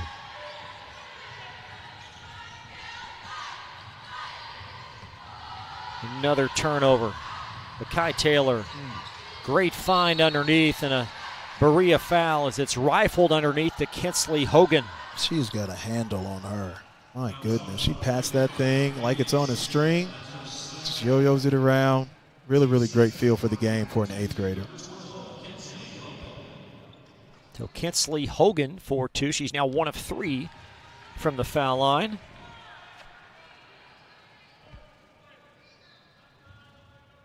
Should the Flyers advance, there's going to be a lot of athleticism on the floor versus Dunbar in that second semifinal on Thursday. Listen, we are going to have a battle, if this holds true, with some 8th graders. That's right.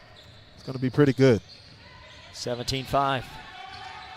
As Avery Plessinger will weave it around. Plessinger, strong take to the basket, and it's poked away and stolen. Guess who's got it? Number 11, Lakaya Taylor.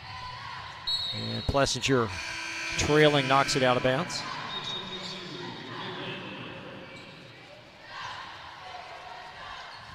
It's got to be a big thrill for that sideline to advance to the regional tournament. Oh, yeah. Great season for Berea. 1 over 500 coming in, and they've got the turnover there as Plessinger sneaks it ahead to Absidy Baker.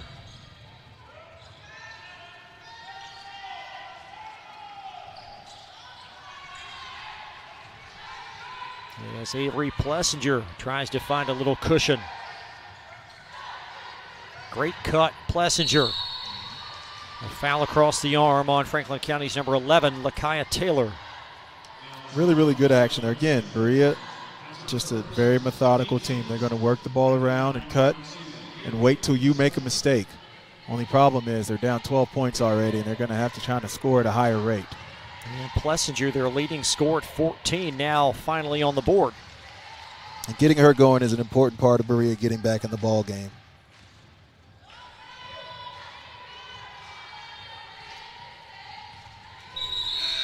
So Plessinger connecting on a pair. Boy, is this a great facility or what for a regional tournament? They've really, really done a great job with this. McBrayer Court, Baptist Health Arena. A lot of good vibes in here. EKU to tip off their postseason this week down in Florida for the ASUN tournament. We wish them the best. Oh, yeah. There's a wide open 3, and it's going to swirl in for Lakaya Taylor. Yeah, you saw the line that she shot from. That's not the high school line. That's the grown-up line. And a Berea opportunity, Franklin County with the foul. Effortless. Lakaya Taylor, just special. Yeah, she passes the look test. I don't think there's any question. Oh, my goodness. Yes, she does. I tell you what, these next couple years in Central Kentucky basketball for the girls is going to be really good. You've got her, Kurt Singer of Dunbar, whom we saw earlier. Douglas has a couple. You've got freshman Tamia Wade, I'm sorry. I mean, it's a lot of good players around here. It's a deflection. We take another look at that deep, lengthy 3. Yeah, you see that line. I told you. That's the real line. That's the I got game line is what line that is. She was very comfortable shooting from it. Just good-looking young lady.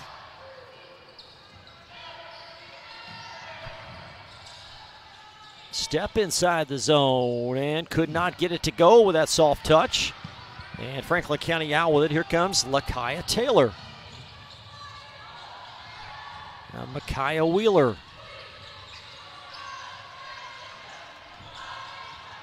Nice split.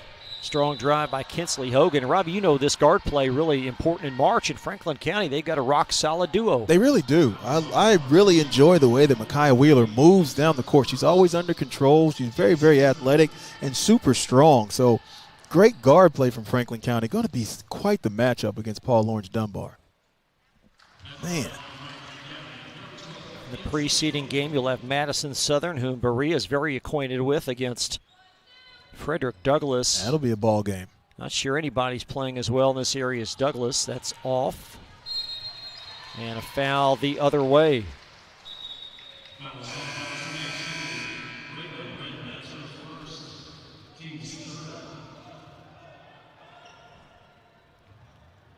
So possession back to Berea after the Franklin County personal. Their 3rd foul of this quarter. Berea's got to get something here. Flyers by a couple of touchdowns. Natalia Nafee chases that down, splits the double, and a strong effort will provide an opportunity from the side court as it's a foul on Franklin County, not in the active shooting. 14 foul, though. Next one, they will be going to the line. Natalia doing a good job. 8th grader herself. Coming and getting a little experience.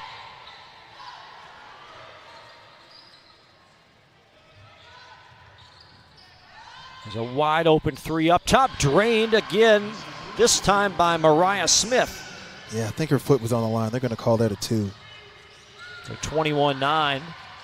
Well, 10 is on the board. We'll try to get another look at that.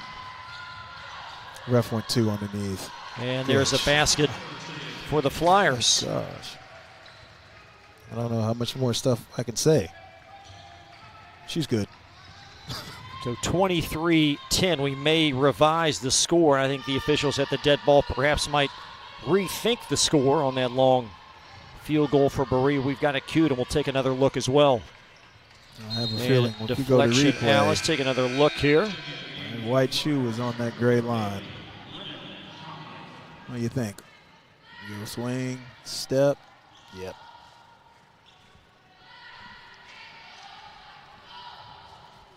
And we do have an official there. You see, well, you can't see down at side court. Let's get a look at the official there at half court. There you go. Thank you, sir.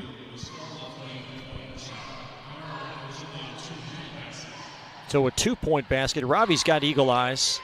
Sitting up here on the perch, man. I can see it all. And it's 23-9 with 1:40 remaining. So take that 3 off the board. Only a 2 for Makai Smith.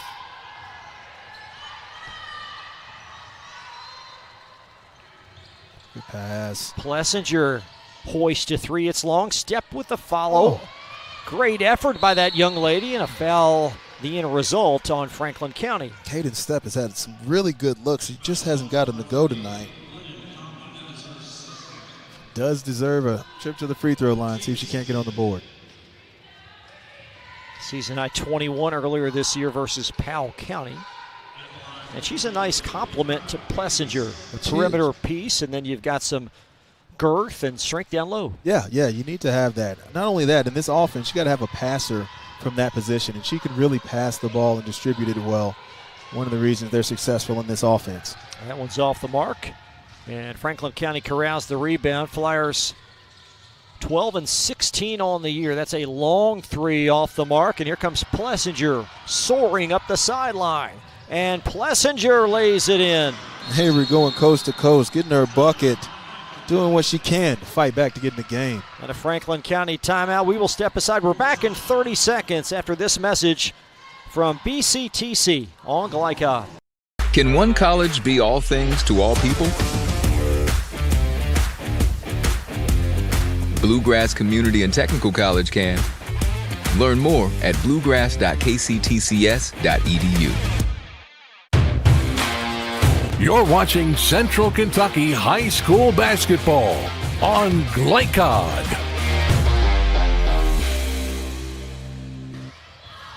Thanks to John Strange for that shot of tonight's Franklin County sideline. Joe Million on one camera, John Strange on the other. Thanks to our great team, Robbie Moss, alongside me, Chris LeBar. And what is a 23-12 Franklin County lead. A couple of big games coming up tomorrow night. We invite you to join us as the boys get underway. And should be a great couple of matchups. You've got the model team, Robbie, advancing to the regional for the first time since 2015.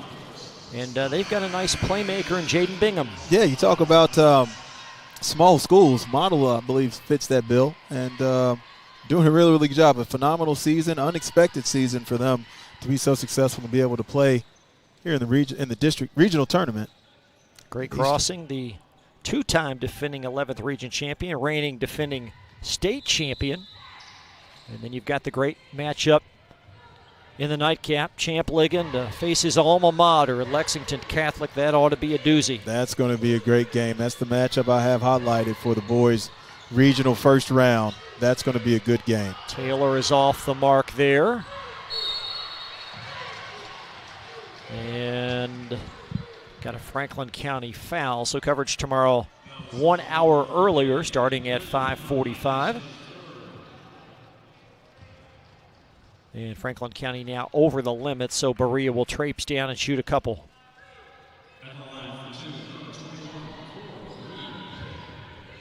Cora Reed, 59% free throw marksman. Will knock that one in there.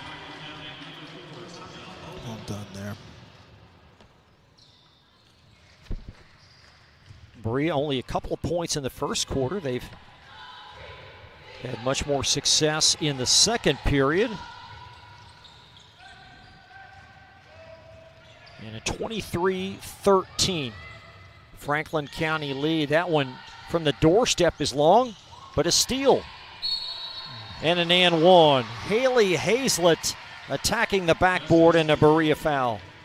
Good job there by Haley Hazlett. Advantageous to get that save attempt under the basket. Can't save the ball under the other team's basket. If you do, you got to throw it to the other end. But Hazlett said, I'll take it, and I'll finish.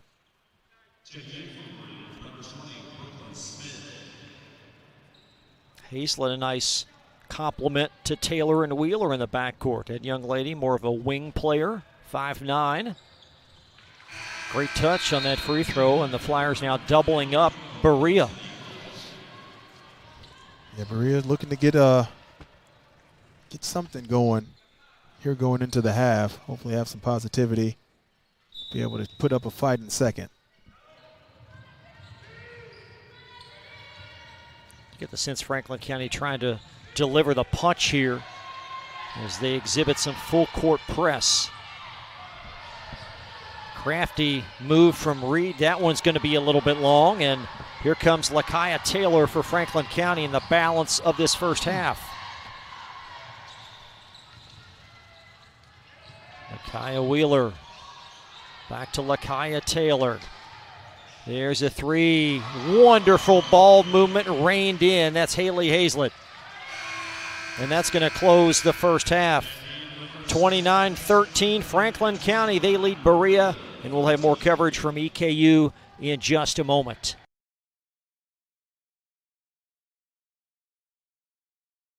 Communication is really important on a team because you have to know what everybody's doing, even when it's not your job. You just really want to work as one unit, and whenever you can do that, the team is at its best. I think staying active helps me to be my best self by keeping me disciplined. Being able to look back whenever I go to bed at night, checking all the things off that I've done that day, it creates the best me. My name is Trent Noah, and I'm better without it. New recruit, take advantage of our apprenticeship program. Come out of our 4-year course debt-free. With health insurance, a guaranteed pension, a degree, and an electrical license. 3 words I'd use to describe the apprenticeship are opportunity, skillful, educational, solid career path, rewarding, beneficial, and a brotherhood. A life-changing opportunity. The cost of school is free. All your books are paid for. You go to school once every 2 weeks. All the other stuff is on-the-job training. The teachers here are great. They're all very, very knowledgeable. They're preparing you for what you're already seeing in the field. If you're struggling with something in school, sometimes your fellow students can help you work through that. Everyone's willing to help each other. It's like a big family. I love being a part of a union, something bigger than myself. This field is so vast. You can find something that you really love to do because there is so much you can do. I went from a job to a life-changing career. Power up your potential with the IBEW.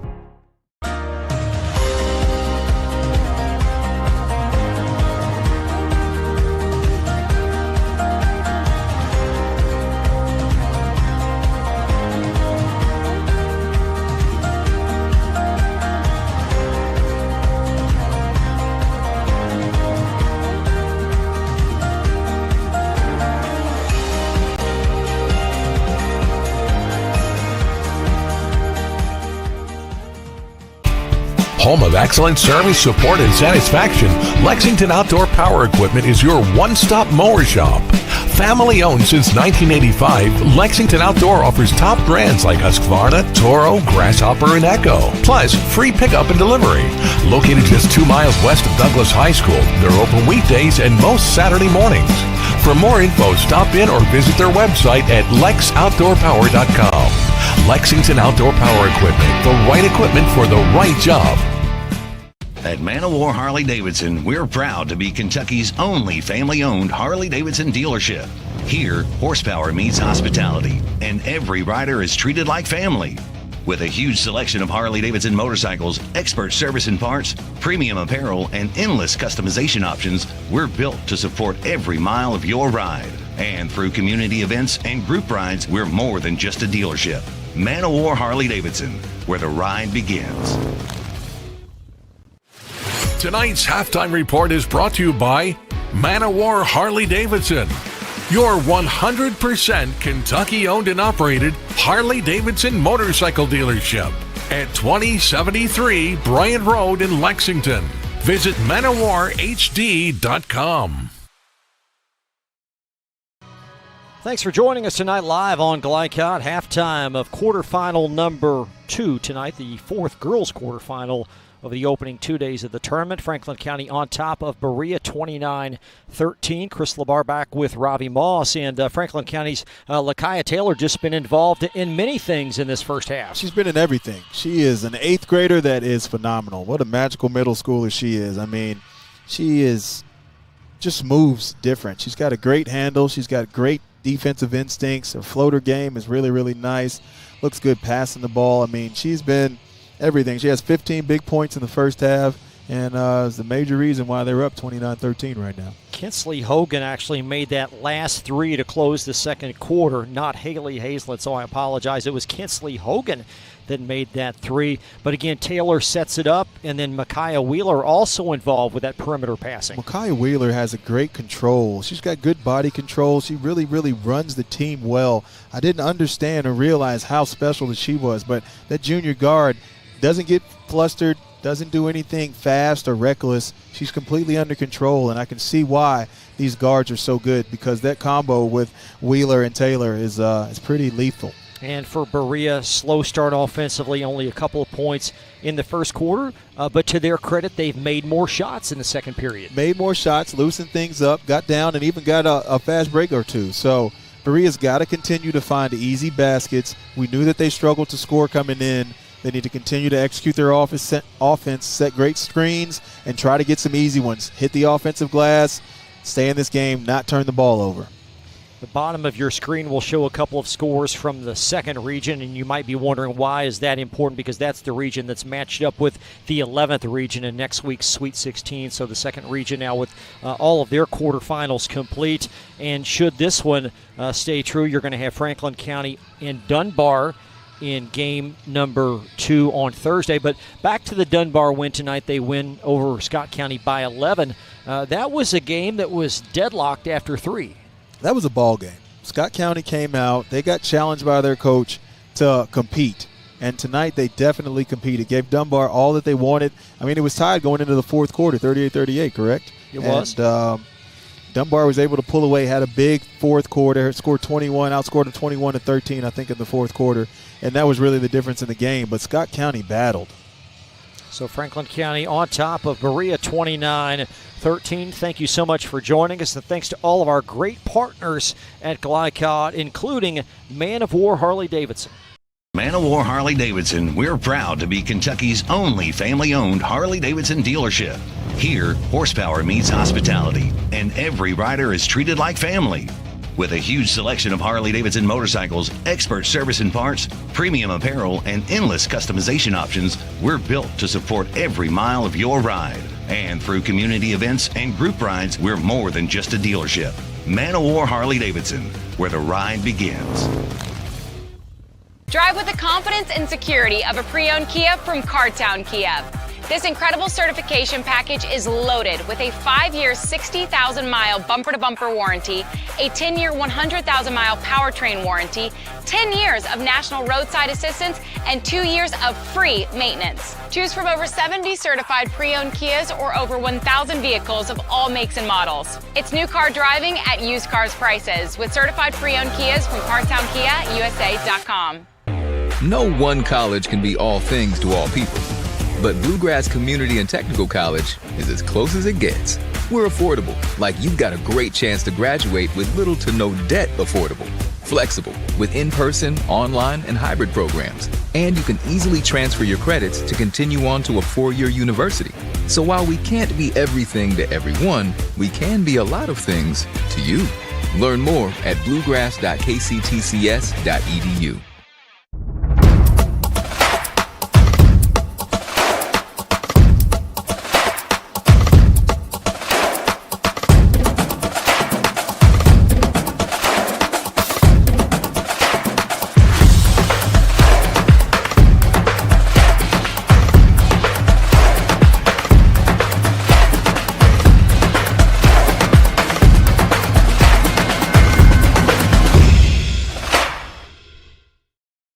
For any of your window, door, and siding needs, contact the team at Elite Building Products. Their factory-certified, licensed, and insured contractors have been installing energy-efficient windows and doors for over 30 years. They also offer energy tax credits and military veteran discounts. Locally owned and open weekdays at 242 Wilson Drive, just off of the 27 bypass. For a free estimate, call 859-887-2440. Elite Building Products. Take the short drive to satisfaction with the Tim Short Auto Group. Up to 5,000 vehicles to choose from. Shop online or in person. Hey, I'm Tim Short. I'd just like to invite everybody out to one of our 27 locations, or check us out online at timshortautogroup.com. Take the short drive to satisfaction and bring home your new vehicle.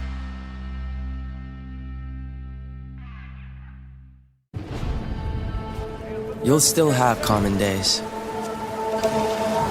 But this is not one of them. A few weeks a year and you'll discover the most uncommon time of your life. This segment of tonight's game is brought to you by the Kentucky Army National Guard. Serve your country while going to school or work full-time. Find your fit at nationalguard.com. Both teams back on the floor in the second half. When you come back, you're watching the 11th Region Quarterfinal from Eastern Kentucky University on Glycod. Can one college be all things to all people? Bluegrass Community and Technical College can. Learn more at bluegrass.kctcs.edu. You're watching Central Kentucky High School basketball on Glycod.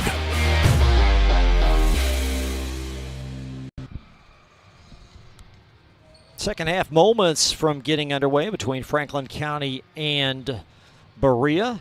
Winner gets Paul Lawrence Dunbar on Thursday at 8:15 p.m. And again, more high school basketball coming up at 11th Region. Boys get underway tomorrow on the air at 5:45 for the Model Great Crossing Bryan Station Lex Cath doubleheader. Then another pair on Thursday with Franklin County gets red hot Frederick Douglass, followed by Tates Creek and Madison Central. How do you see the boys tournament shaping up? It's going to be interesting to see how things fall out. I mean, Madison Central Douglass in the second round. That should be some fireworks there. So I think the winner of that game has a really, really good shot at going forward and advancing and beating whoever's in the top of the bracket. Lexington Catholic got a great draw. If they can get by Bryan Station, they have a path. But Bryan Station can get by Catholic, they have a path. So it's going to be really, really interesting to see. But that matchup that could happen on Saturday with Douglass and Madison Central, I will be tuned in for sure. Got great crossing with Brady Orm, a tremendous talent in his sophomore year, and I think they may be sliding under the radar a tad. Maybe. Great reversal and I believe a foul on Franklin County.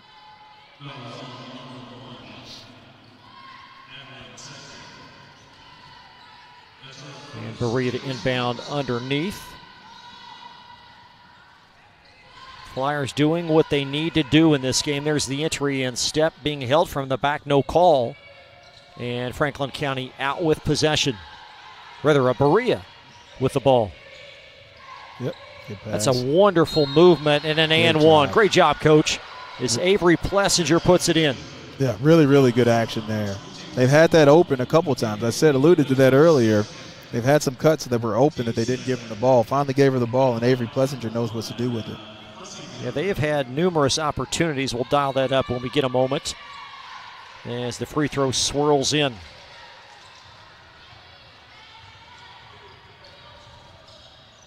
Great way to start the half if you're Berea. First 3 points of this third quarter. Takaya Taylor lost the handle as she drove in the lane. And it's poked out. Nice overplay and deflection out by Micaiah Wheeler. Let's dial up that play one more time for Berea. Yeah, you see the nice entry pass to the post right here. Caden Stepp pops up, catches the pass, and then great move by Plessinger. 7 minutes in this third quarter.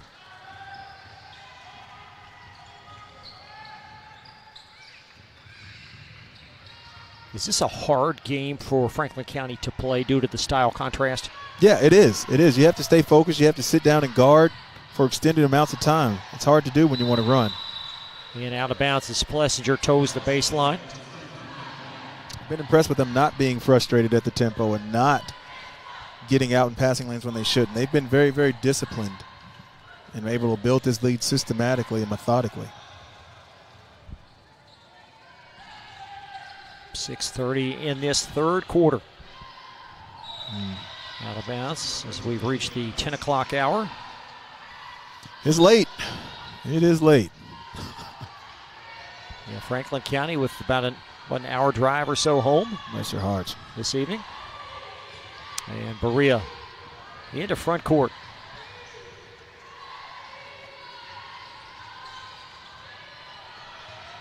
There is Plessinger, a strong take. She's been much more aggressive to start this second half.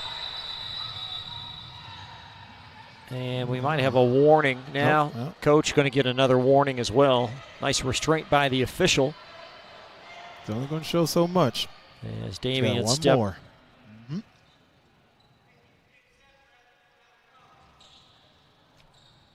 Not sure what this discussion is about. There was not a foul called. Well, the fast break was stopped. I mean, Franklin County had a layup. Player ahead. They're going to have to explain. Well, guess they don't have to explain. All right. So possession side court. At least they're not spending 4 minutes at the monitor. Man, you don't have time for that. 4. That's conservative sometimes. I'm telling you. Got to get that figured out. There's Lakaya Taylor with 6 minutes. Nice deflection and steal by Caden Stepp. I think we're seeing some disinterest from Franklin County right now. 2 lackadaisical turnovers. Avery Plessinger swirling around. Now Stepp. Long jumper, Brooklyn Smith, perhaps a toe on the line, but it's a moot point as the shot's off the mark and out of bounds to Berea. Yeah, toes on the line. Toughest shot in basketball, the long two. Watch those toes.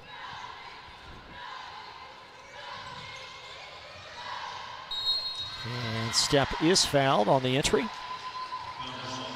Great job by Caden Stepp, using her body, get in the way, create some space, and gets to the free throw line. I think the score's not indicative of how well Berea's coached. You can just tell that they, again, we talked about they run good stuff. They put their players in good positions to succeed. Doesn't always work out that way, though. No, it doesn't. But I tell you what, they are one superstar player away from being really, really good just because of the stuff they run in the sets. You get somebody down there that's pretty special, they could be okay. This is a program back in 1998, advanced to the state semifinal. That's the only time they've ever been to the Sweet 16. There's a three drained in. Adeline Taylor is heard from. Got to be excited about Adeline Taylor getting on the scoreboard. And Plessinger driving in a Franklin County foul. Adeline Taylor knocking in a deep three. So Avery Plessinger back to the free throw line.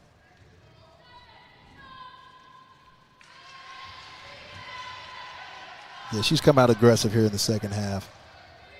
Rightfully so. You need your best players to be aggressive and shoot when you're in the regional tournament. And that one is off the mark. And Kinsley Hogan with the rebound as Franklin County has been in control throughout. And Stepp closing out with a piece of that shot. And here comes Brooklyn Smith up the mountaintop for Berea.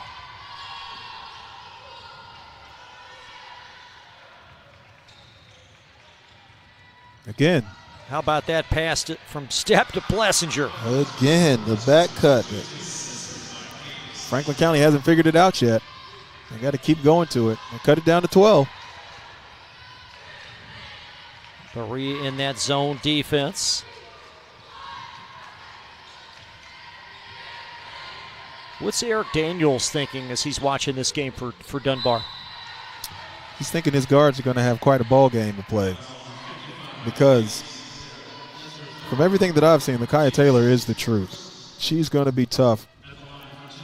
And the way that Layla Flynn defends, I'm really, really excited to see how they're going to match up, what that's going to look like throughout the game. Because if it carries on, and it's going to be an intense matchup. I'm excited about that one. Semifinal number one is Madison Southern, perhaps the de facto home team. They played some games on this court this season against Douglas. As Franklin County now enjoying their largest margin at 16. And a travel on that far sideline, and Douglas looked razor sharp last night. Yeah, Douglas is ready to go. Like I said, they had the lull late in the season, struggled a little bit, but they played some really, really good teams. So they are feeling themselves, feeling good and confident about where they are, looking like the best team in the region. Lakia Taylor on the tote. A deep three. Oh. And that one popped in there. Man, she's not concerned about proximity to the line, is she? 38-19, her second from distance. Deep. I mean, who hasn't offered her? I mean, somebody's going to – Kentucky offer her yet? Because she keeps growing. Problem. And Stepp, another great pass. I like her game. I do too. There's a foul line jumper. That's well off the cylinder from Avery Plessinger. Look at that pass. Wow. That's intentional. It is. And will the officials call it, though, as Avery Plessinger with the foul? Got to be careful with that. Can't do that. This might be, and this is saying something, Lakia Taylor's best play of the evening as we dial up this long assist opportunity. We'll get to that after the free throw. And Taylor with some meat on that pass. Look at that. Boom. All the way down the court. Right in stride. That's a pretty big-time pass right there. And Adeline Taylor's having a quarter. That's 5 quick ones, and the lead blossoming for Franklin County. Yeah, gone back to 19. They had it down to 12, had a chance, but spurred ability just goes. Across the timeline, Avery Plessinger. Oh, yeah. A little overzealous there in pursuit of that ball. Yeah, it was. Like the aggression. Again, going to be interesting seeing if they're going to pressure Dunbar in this next matchup. And if Dunbar is going to be able to bother these two guards in Wheeler and Taylor. But it will be quick on quick. Right now, Franklin County is benefiting from being a little bit stronger, faster to the ball, quicker, fleeter of feet. But when they play Dunbar, it's going to be even Stevens. That one's off. Avery Plessinger, 3 right wing. That won't go, and Stepp another rebound. She comes in averaging 7. She's very likely close to that. We've not seen a first half stat sheet, but she's been all over the floor in this half, and a foul on the Flyers. That will be their 5th. So Berea going to be camped out at the foul line for the balance of this third quarter. Yep, that's a good thing for them. To the line, can stay in the game that way. Score without the clock running.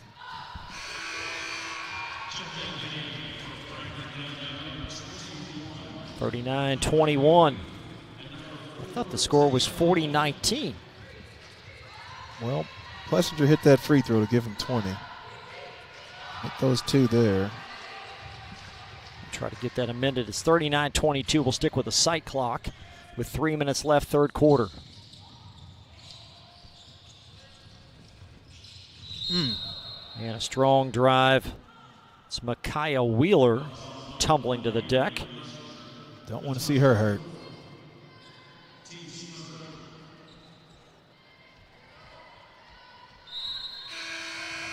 A couple of subs. Actually, one sub coming in for Berea. It's Natalia Nathy, played sparingly in the first half. She'll check in. Gave him good minutes in the first half, though. Didn't turn the ball over, was strong with it. Again, an 8th grader. Micaiah Wheeler taking a little time. It is late in the year. In March, everybody's banged up. Another one. Long 3, Adeline Taylor. Boy, that danced around a couple of times. Yeah, it did. And Franklin County out with a rebound. Micaiah Taylor. Right wing 3. There's Adeline Taylor. Adeline Taylor having herself a half. Taylor 8 points in this quarter. 42-22, Franklin County. Brooklyn Smith now over now to Natalia Nathy.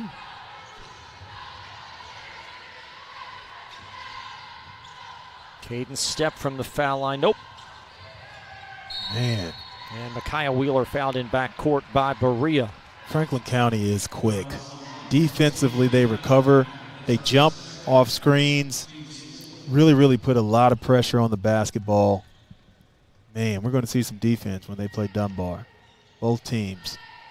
I think a lot of similarities between those two teams. Yeah, really eerily similar. 2-3 good guards on both squads. All of them love to get in the passing lanes, defend, and all of them love to do that. Micaiah Wheeler carving inside for 2. Silky smooth by Micaiah Wheeler.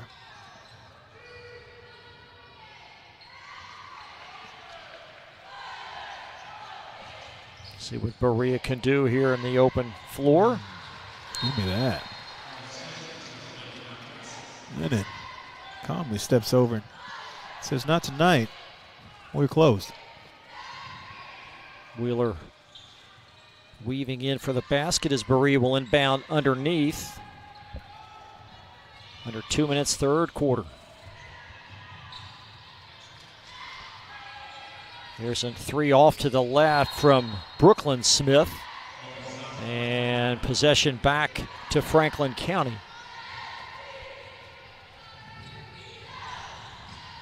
Oh, man. Oh, my. Wonderful take, Micaiah Taylor. Oh, man. Puts it down between her legs. First dribble. Pull up midi. Oh. So Franklin County 2 full days off before back in action Friday. 8:15 versus Dunbar, and this may be the best offensive play of her night. Yeah, that's just tough. Just silky smooth, so confident to pull up right there. She's a player.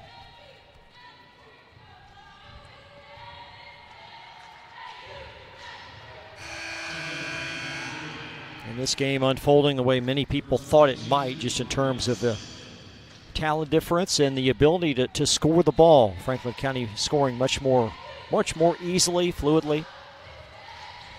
Yeah, athletically, they're just superior to Berea. The 110 in this third quarter. Micaiah Taylor veered to the left, and Franklin County will hang on to it.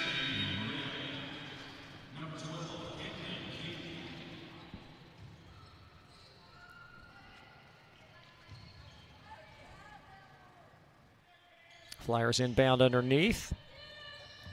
Taylor through contact. There's the whistle. Whistle heavy second half. A lot of fouls.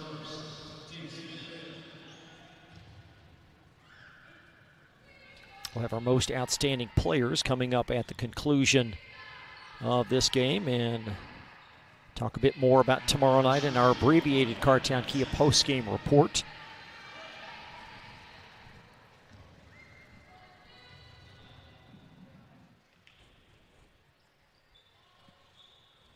Nice offensive rebound. That's Comley, I believe, with that board. Comley's been active tonight. And a little size for Franklin County. 5'9", sophomore.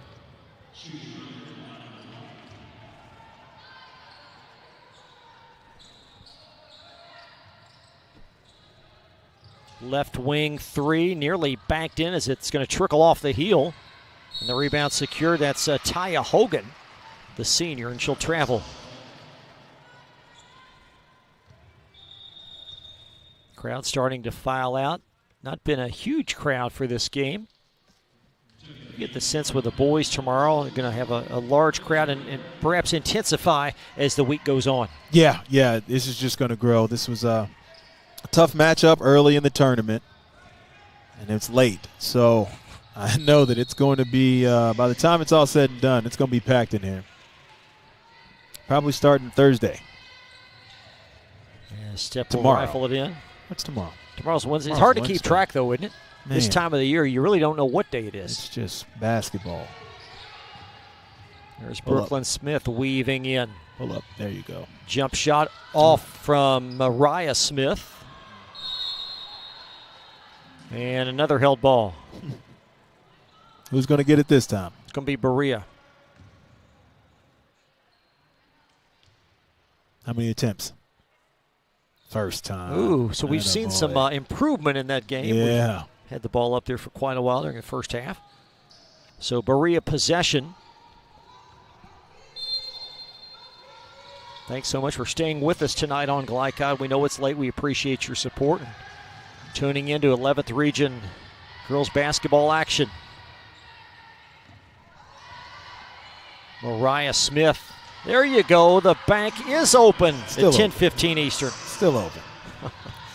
Adeline Taylor swirls for the answer. That was quick. That was quick.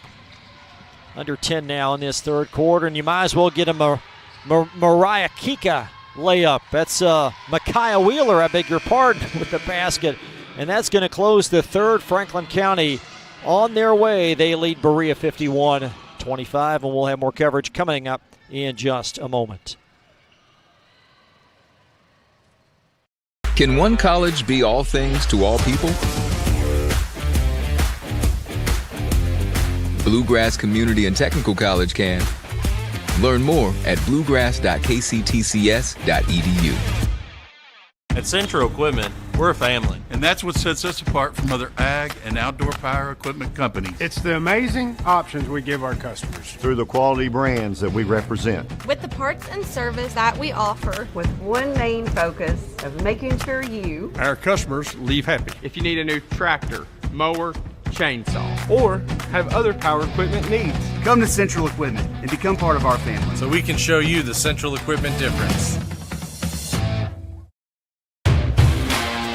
You're watching Central Kentucky High School Basketball on Glycod.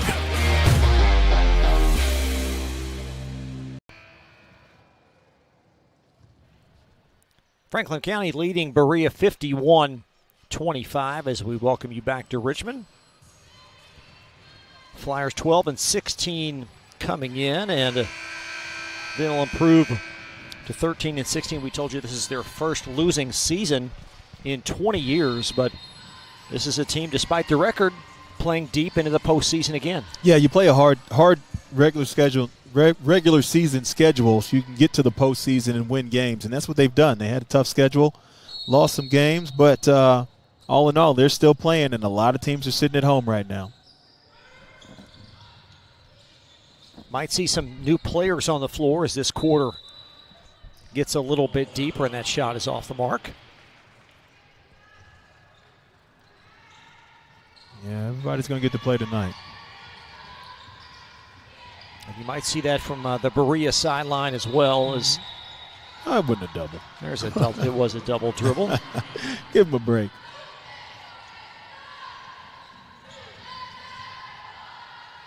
Model, the other All-A school, will be in action tomorrow against Great Crossing. Tell you more about the Patriots. Great storyline tomorrow, but that ball game may be a bit more competitive. They've got a couple of key players, and they can score the ball as well. Yeah, when you can score the ball this time of year, you're in good hands. But can they defend and stop? That's going to be the question. Can they get enough stops to hang in the game? But I do hope it's a close ball game. And Great Crossing has gotten better as the season continues on. I don't think Steve Page gets enough credit for the job he's done this year, despite really losing almost everybody. Retained Brady Orm, their top player from last year. And here they are, plus 20 wins and winning their district again. Yeah, it's a big time comeback after losing somebody like Malachi. Like big Malachi. You lose somebody like that, you don't think they're going to be back. But they've rebounded nicely and set up pretty nicely. Yeah, I mean, they got a good shot. There's good Wheeler pass. Threading the needle. It was a nice pass as she found Haley Hazlett underneath. And a Berea foul.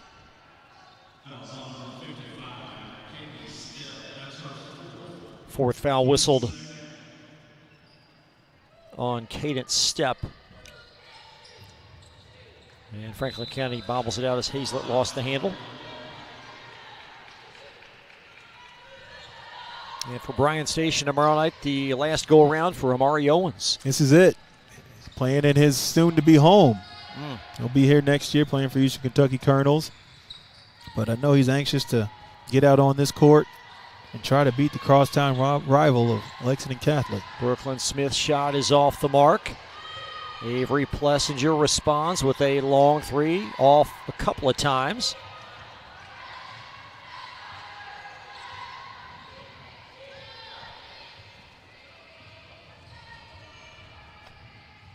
Plessinger off the window, yes. Really nice use of the angle there. That was a tough shot. Madeline Taylor over double figures now with an 8-point third quarter. Berea with the arrow in their favor. What do you make of Lexington Catholic in terms of their prowess here in the postseason? They got a great draw. They're on the right side of the bracket, I'll say that.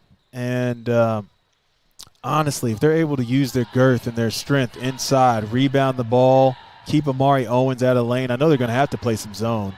But if Everett Stewart can get going, score some points along with Meyer, they've got a shot as good as any to get to the finals. Not overly talented this year. Lexington Catholic is not a team that's going to have a guy that's going to go D1 or anything like that, but still a very, very good system that they run. And they're going to be a force to be reckoned with. So many great coaches in this region, in this tournament. Brandon Salzman takes a backseat to no one. That's a great pass. And Plessinger could not get that to go in as we take a look at the opening round. And then on Thursday, you've got Franklin County against Red Hot Douglas. And I think Tate's Creek a compelling matchup with their strong guard play. Tate's Creek has had a great season. Coach Belcher doing a really, really good job there. Like you said, Coach Salzman, the Catholic. Tate's Creek is a slept-on team. Very, very dangerous team is what I would say. Stephen Franklin is it's pretty good. We've got some guys that can shoot the ball. Hobbin Rich and some others. Yeah. They're going to have to make it to stay in this game, You got to make threes. They've got to make their shots if they're going to stay in the game. But with guard play like Stephen Franklin, they can stay in the game. And Madison Central, the de facto home team, more or less, playing in Richmond, number one in the state entering the postseason. And at this point, you'd have to say Jake Feldhouse, a strong likelihood to be Mr. Basketball. Yeah. I mean, name like Feldhouse, you got to be pretty good. So Jake is as good as advertised. He's had a phenomenal season, and he's going to try to lead his Madison Central Indians to a regional championship, get down to Rupp Arena. Yeah, Smith lost the handle out of bounds. They will stay with Berea. But yeah, I mean, the possibility of a matchup with Douglas on that Saturday with DeMarcus Surratt and all that they're going to bring into the game. Intriguing. To put it mildly, out off the baseline, it's going to stay with Berea. And Murray Garvin told us Saturday it's a one-game season, and you knew he would say that, but he's true. That's right. Listen, you can't play unless you win, and you got to win the game in front of you. So Coach Garvin listen, when you've been a college coach at Division I level like Coach Garvin has, you know exactly what you have to do. Yeah, the mindset you have to have and the mentality going into games, and he is a perfect example of what you're supposed to. Really impressed with his demeanor on the sideline. He just very perceptive, takes everything in, and he consults with his staff. They're just so well coached. Yeah, the best coaches don't have to scream during the games. They do all their screaming in practice. Get to the game, sit back, and let the work. 4:30 remaining as Berea trying to get something going here late in this game. And a foul coming up the floor. Avery Plessinger a little bit frustrated at this point. It's her last game of her career. Been a phenomenal career for her. But the writing's on the wall. No, that's not the way to do it, Avery. That is not the way to do it, honey. And Lakaya Taylor. Yeah, I mean, I would take offense to that too if I'm Lakaya Taylor. That was not a basketball play. She's frustrated and she let it come out the wrong way. That's just not what you want to do on the basketball court. You might see a technical here as we let this play continue. Yeah, it's going to be. I mean, that's not a play on the ball. I understand the frustration. At the same time, you got to keep your composure. It's been a well-officiated game, a well-officiated tournament. And you might see, actually, in Franklin County, they're going to empty their bench. I think that's a great move by Coach Sanford. Yeah, it is. It is. Let them get somebody else in the game. What is going on? We got chaos ensuing. Franklin County's going to empty their bench. They're going to bring in the 5th new player once Taylor shoots these free throws, and Berea's brought in 5 new ones. So the technical on Plessinger. Or I guess now the proper term is flagrant one. Flagrant one, yeah. What?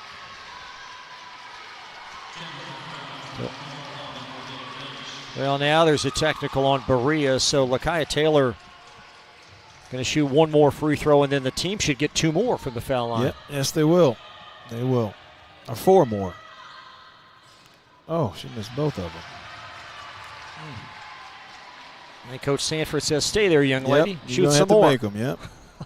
You get, I think, she gets 4 more, I believe.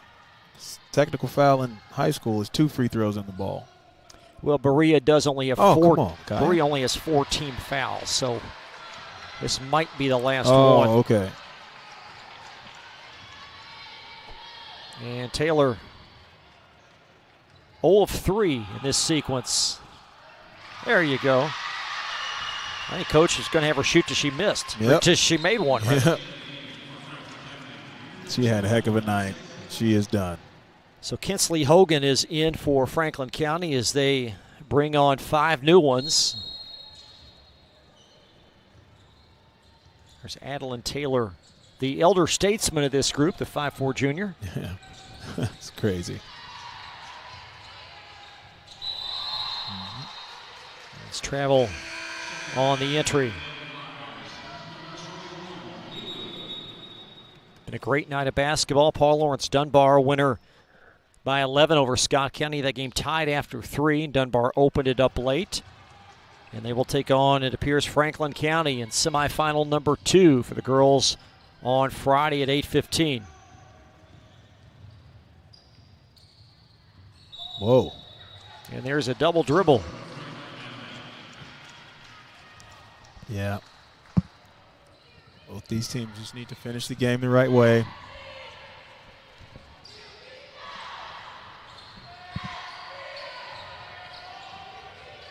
There's not a bad seat in this arena. Beautiful arena.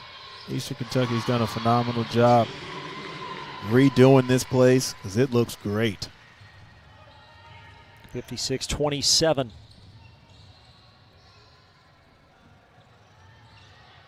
Wonderful move underneath. It was Mariah Smith with the take and a Franklin County foul.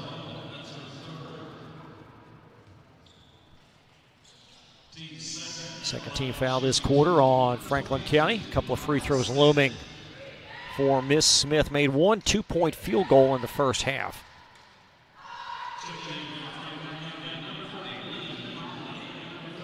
We'll have our Carpenters Local Union 1650 Most Outstanding Player at the conclusion.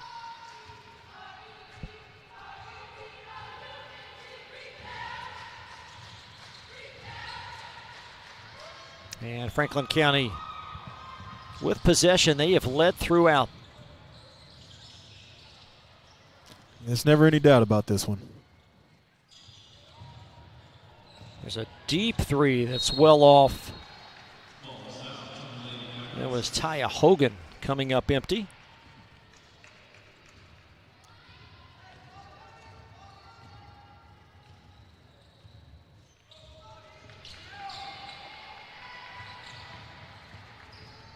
And Natalia Nafee tried to find step underneath. And here comes Micaiah Wheeler with a strong drive and conversion. Man, she continues to impress me with her strength, her poise, just the way she plays.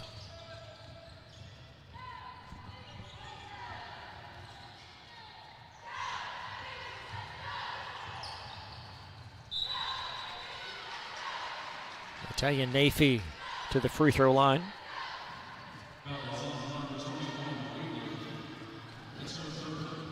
The officials have certainly got their money's worth tonight. Had a few interruptions in this second half, especially. Man. Getting a lot of free throw practice.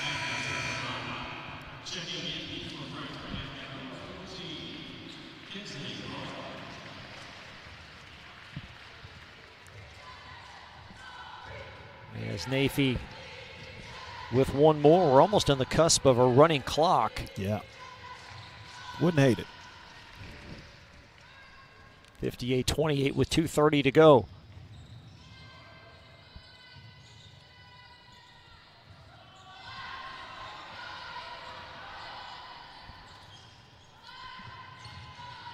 Nice spacing by the youthful Franklin County team. That was a strong drive by Caitlin Kennedy, a 7th grader. And Kennedy in the corner, and she threw that away.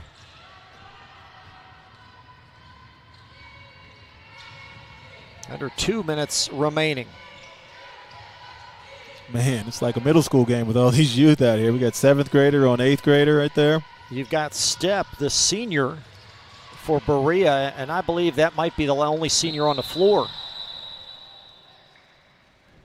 And a travel the end result. Not sure. Yeah, Taya Hogan is out. I was about to say, you got one on Franklin County, Taya Hogan.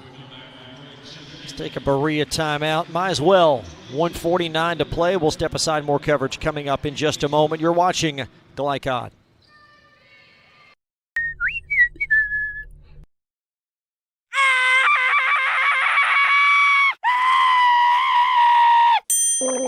Leaves and other dirt and grime are no match against the experts at Suntime Pools, your BioGuard dealer. Weekly service, computerized water testing, or just need advice. Our reputation has made us the company of choice for all your pool needs. Visit us today for a full line of BioGuard swimming pool products. Suntime Pools. Hey, who turned out the lights? Hello? You're watching Central Kentucky High School Basketball on Glycod.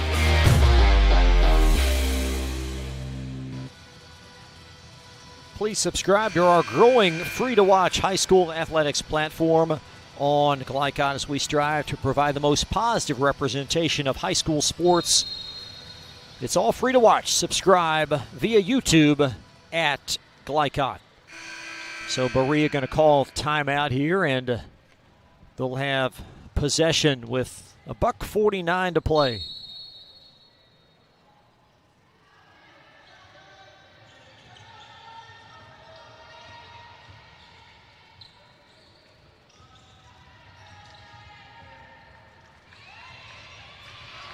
Great effort by both young ladies at half court. Still getting after it.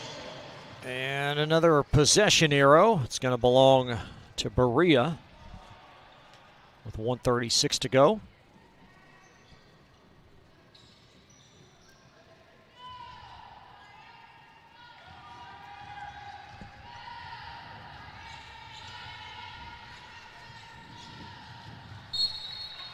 And Franklin County will have possession. So for Coach Sanford, what's her plan, would you assume, going into the Dunbar game?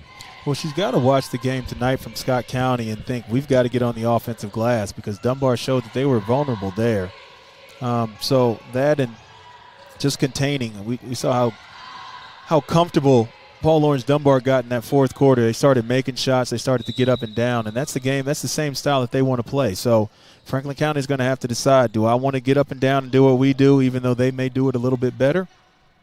Or are we going to change the game a bit? So Franklin County does have a little bit of a size advantage over Dunbar from top to bottom. So exploiting that be a big deal. That one will be off the mark. And for Dunbar, they're going to have their challenges as well. Yeah, Dunbar's got their hands full because Lakia Taylor is the truth. My goodness, Micaiah Wheeler is really, really good guarding them. They both have size on them, control the ball really, really well. I mean, Dunbar is going to have their hands full without a doubt. Both teams.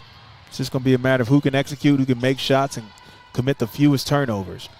I think Coach Daniels might tell you that Dunbar, with a repeat effort tonight, would not beat Franklin County if they played they did if they tonight. played like they played tonight, Franklin County will beat them 20 for sure. They're going to have to get better play from everybody. Kaylee Potts is going to have to turn in a bigger night. They didn't have the right intensity tonight, and I think that's why Scott County was able to hang around. I don't think they're going to have that problem when they're looking across the court and they see Franklin County. Berea calls timeout, I would assume to allow some younger players to check into the game with 37.2 remaining.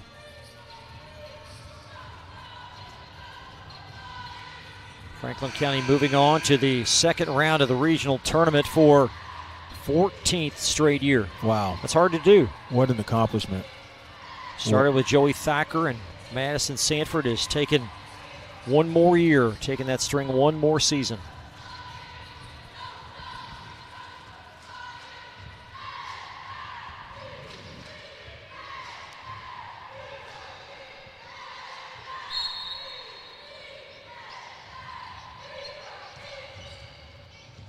There's Kaylee McCone with a shot. Good for her. Girl, I'll get you a bucket. 5'7" freshman, her first field goal of the night, just checked into the game. And how about that? There's a three by the 7th grader, Caitlin Kennedy. And Franklin County going to sub on. 61-30. 22 seconds remaining.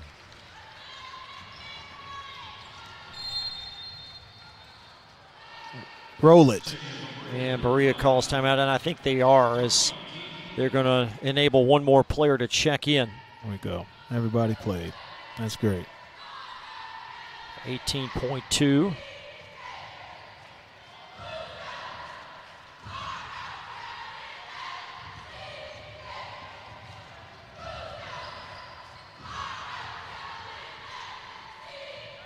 And these kids for Berea, despite the score, they played very hard tonight.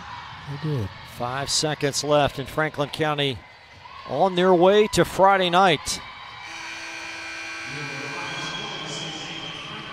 Franklin County defeating Berea tonight 61-30.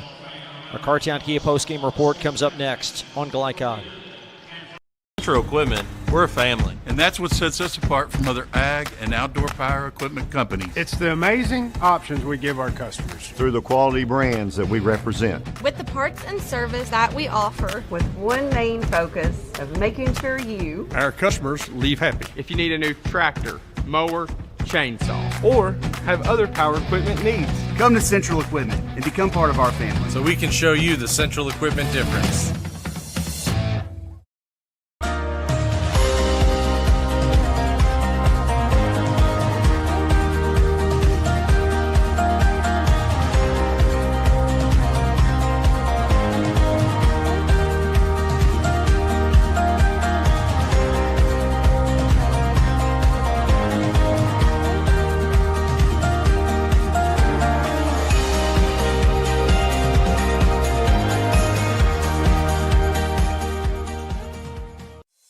any of your window, door, and siding needs, contact the team at Elite Building Products.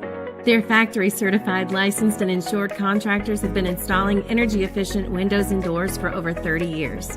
They also offer energy tax credits and military veteran discounts. Locally owned and open weekdays at 242 Wilson Drive, just off of the 27 bypass. For a free estimate, call 859-887-2440. Elite Building Products. You'll still have common days. But this is not one of them. A few weeks a year and you'll discover the most uncommon time of your life. Your road to safe, confident driving starts at Apex Driving School. Apex is family-owned and operated, offering teen and adult driving lessons given by state-certified instructors. They also provide a wide range of services, including classroom instruction, freeway interstate driving, and road test prep. Register today. Apex Driving School, where learning to drive feels like family. At Man of War Harley-Davidson, we're proud to be Kentucky's only family-owned Harley-Davidson dealership. Here, horsepower meets hospitality, and every rider is treated like family.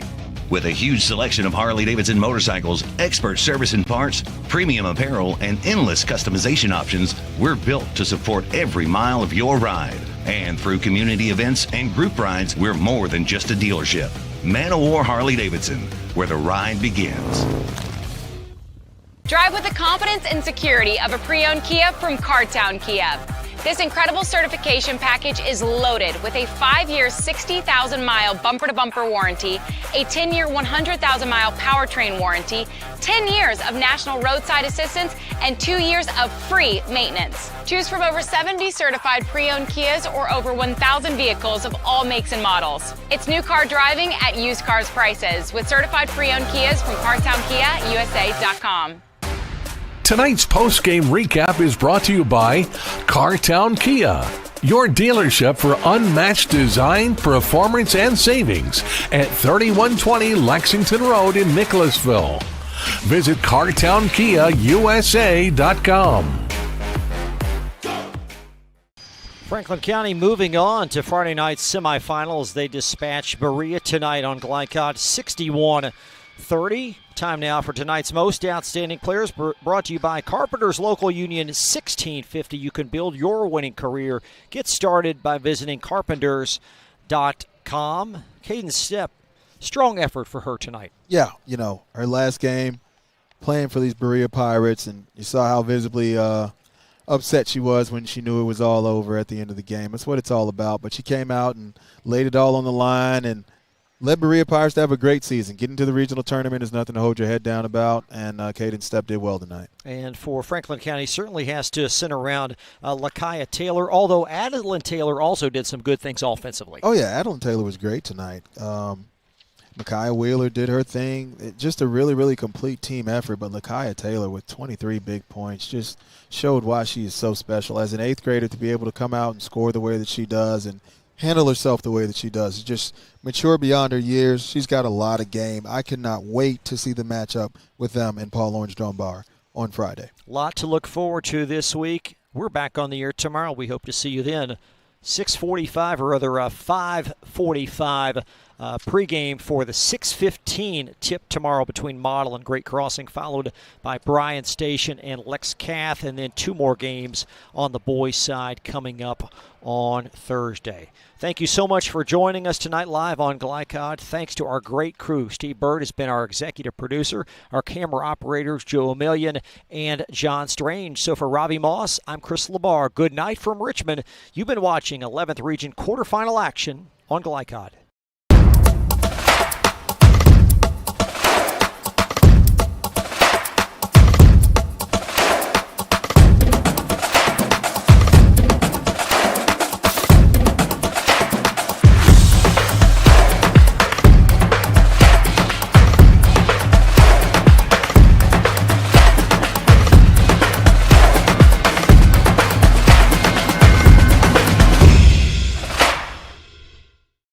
Stuck on the road? Call Martin's Peterbilt Mobile Service. Our 24/7 commercial roadside service, truck and trailer repair, and warranty service will have you back on the road in no time. Call us 24 hours a day, 7 days a week. Martin's Peterbilt, keeping you rolling.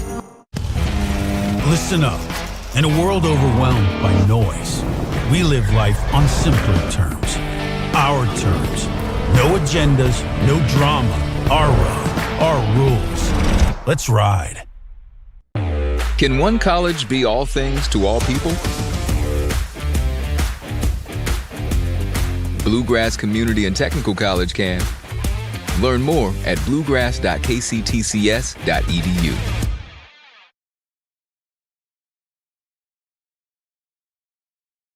Sports have influenced my life in a tremendous way.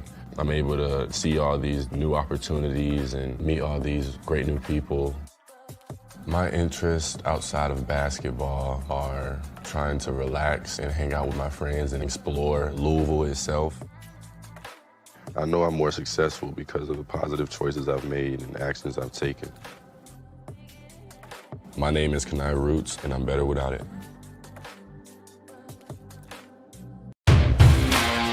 You're watching Central Kentucky High School Basketball on Glycod.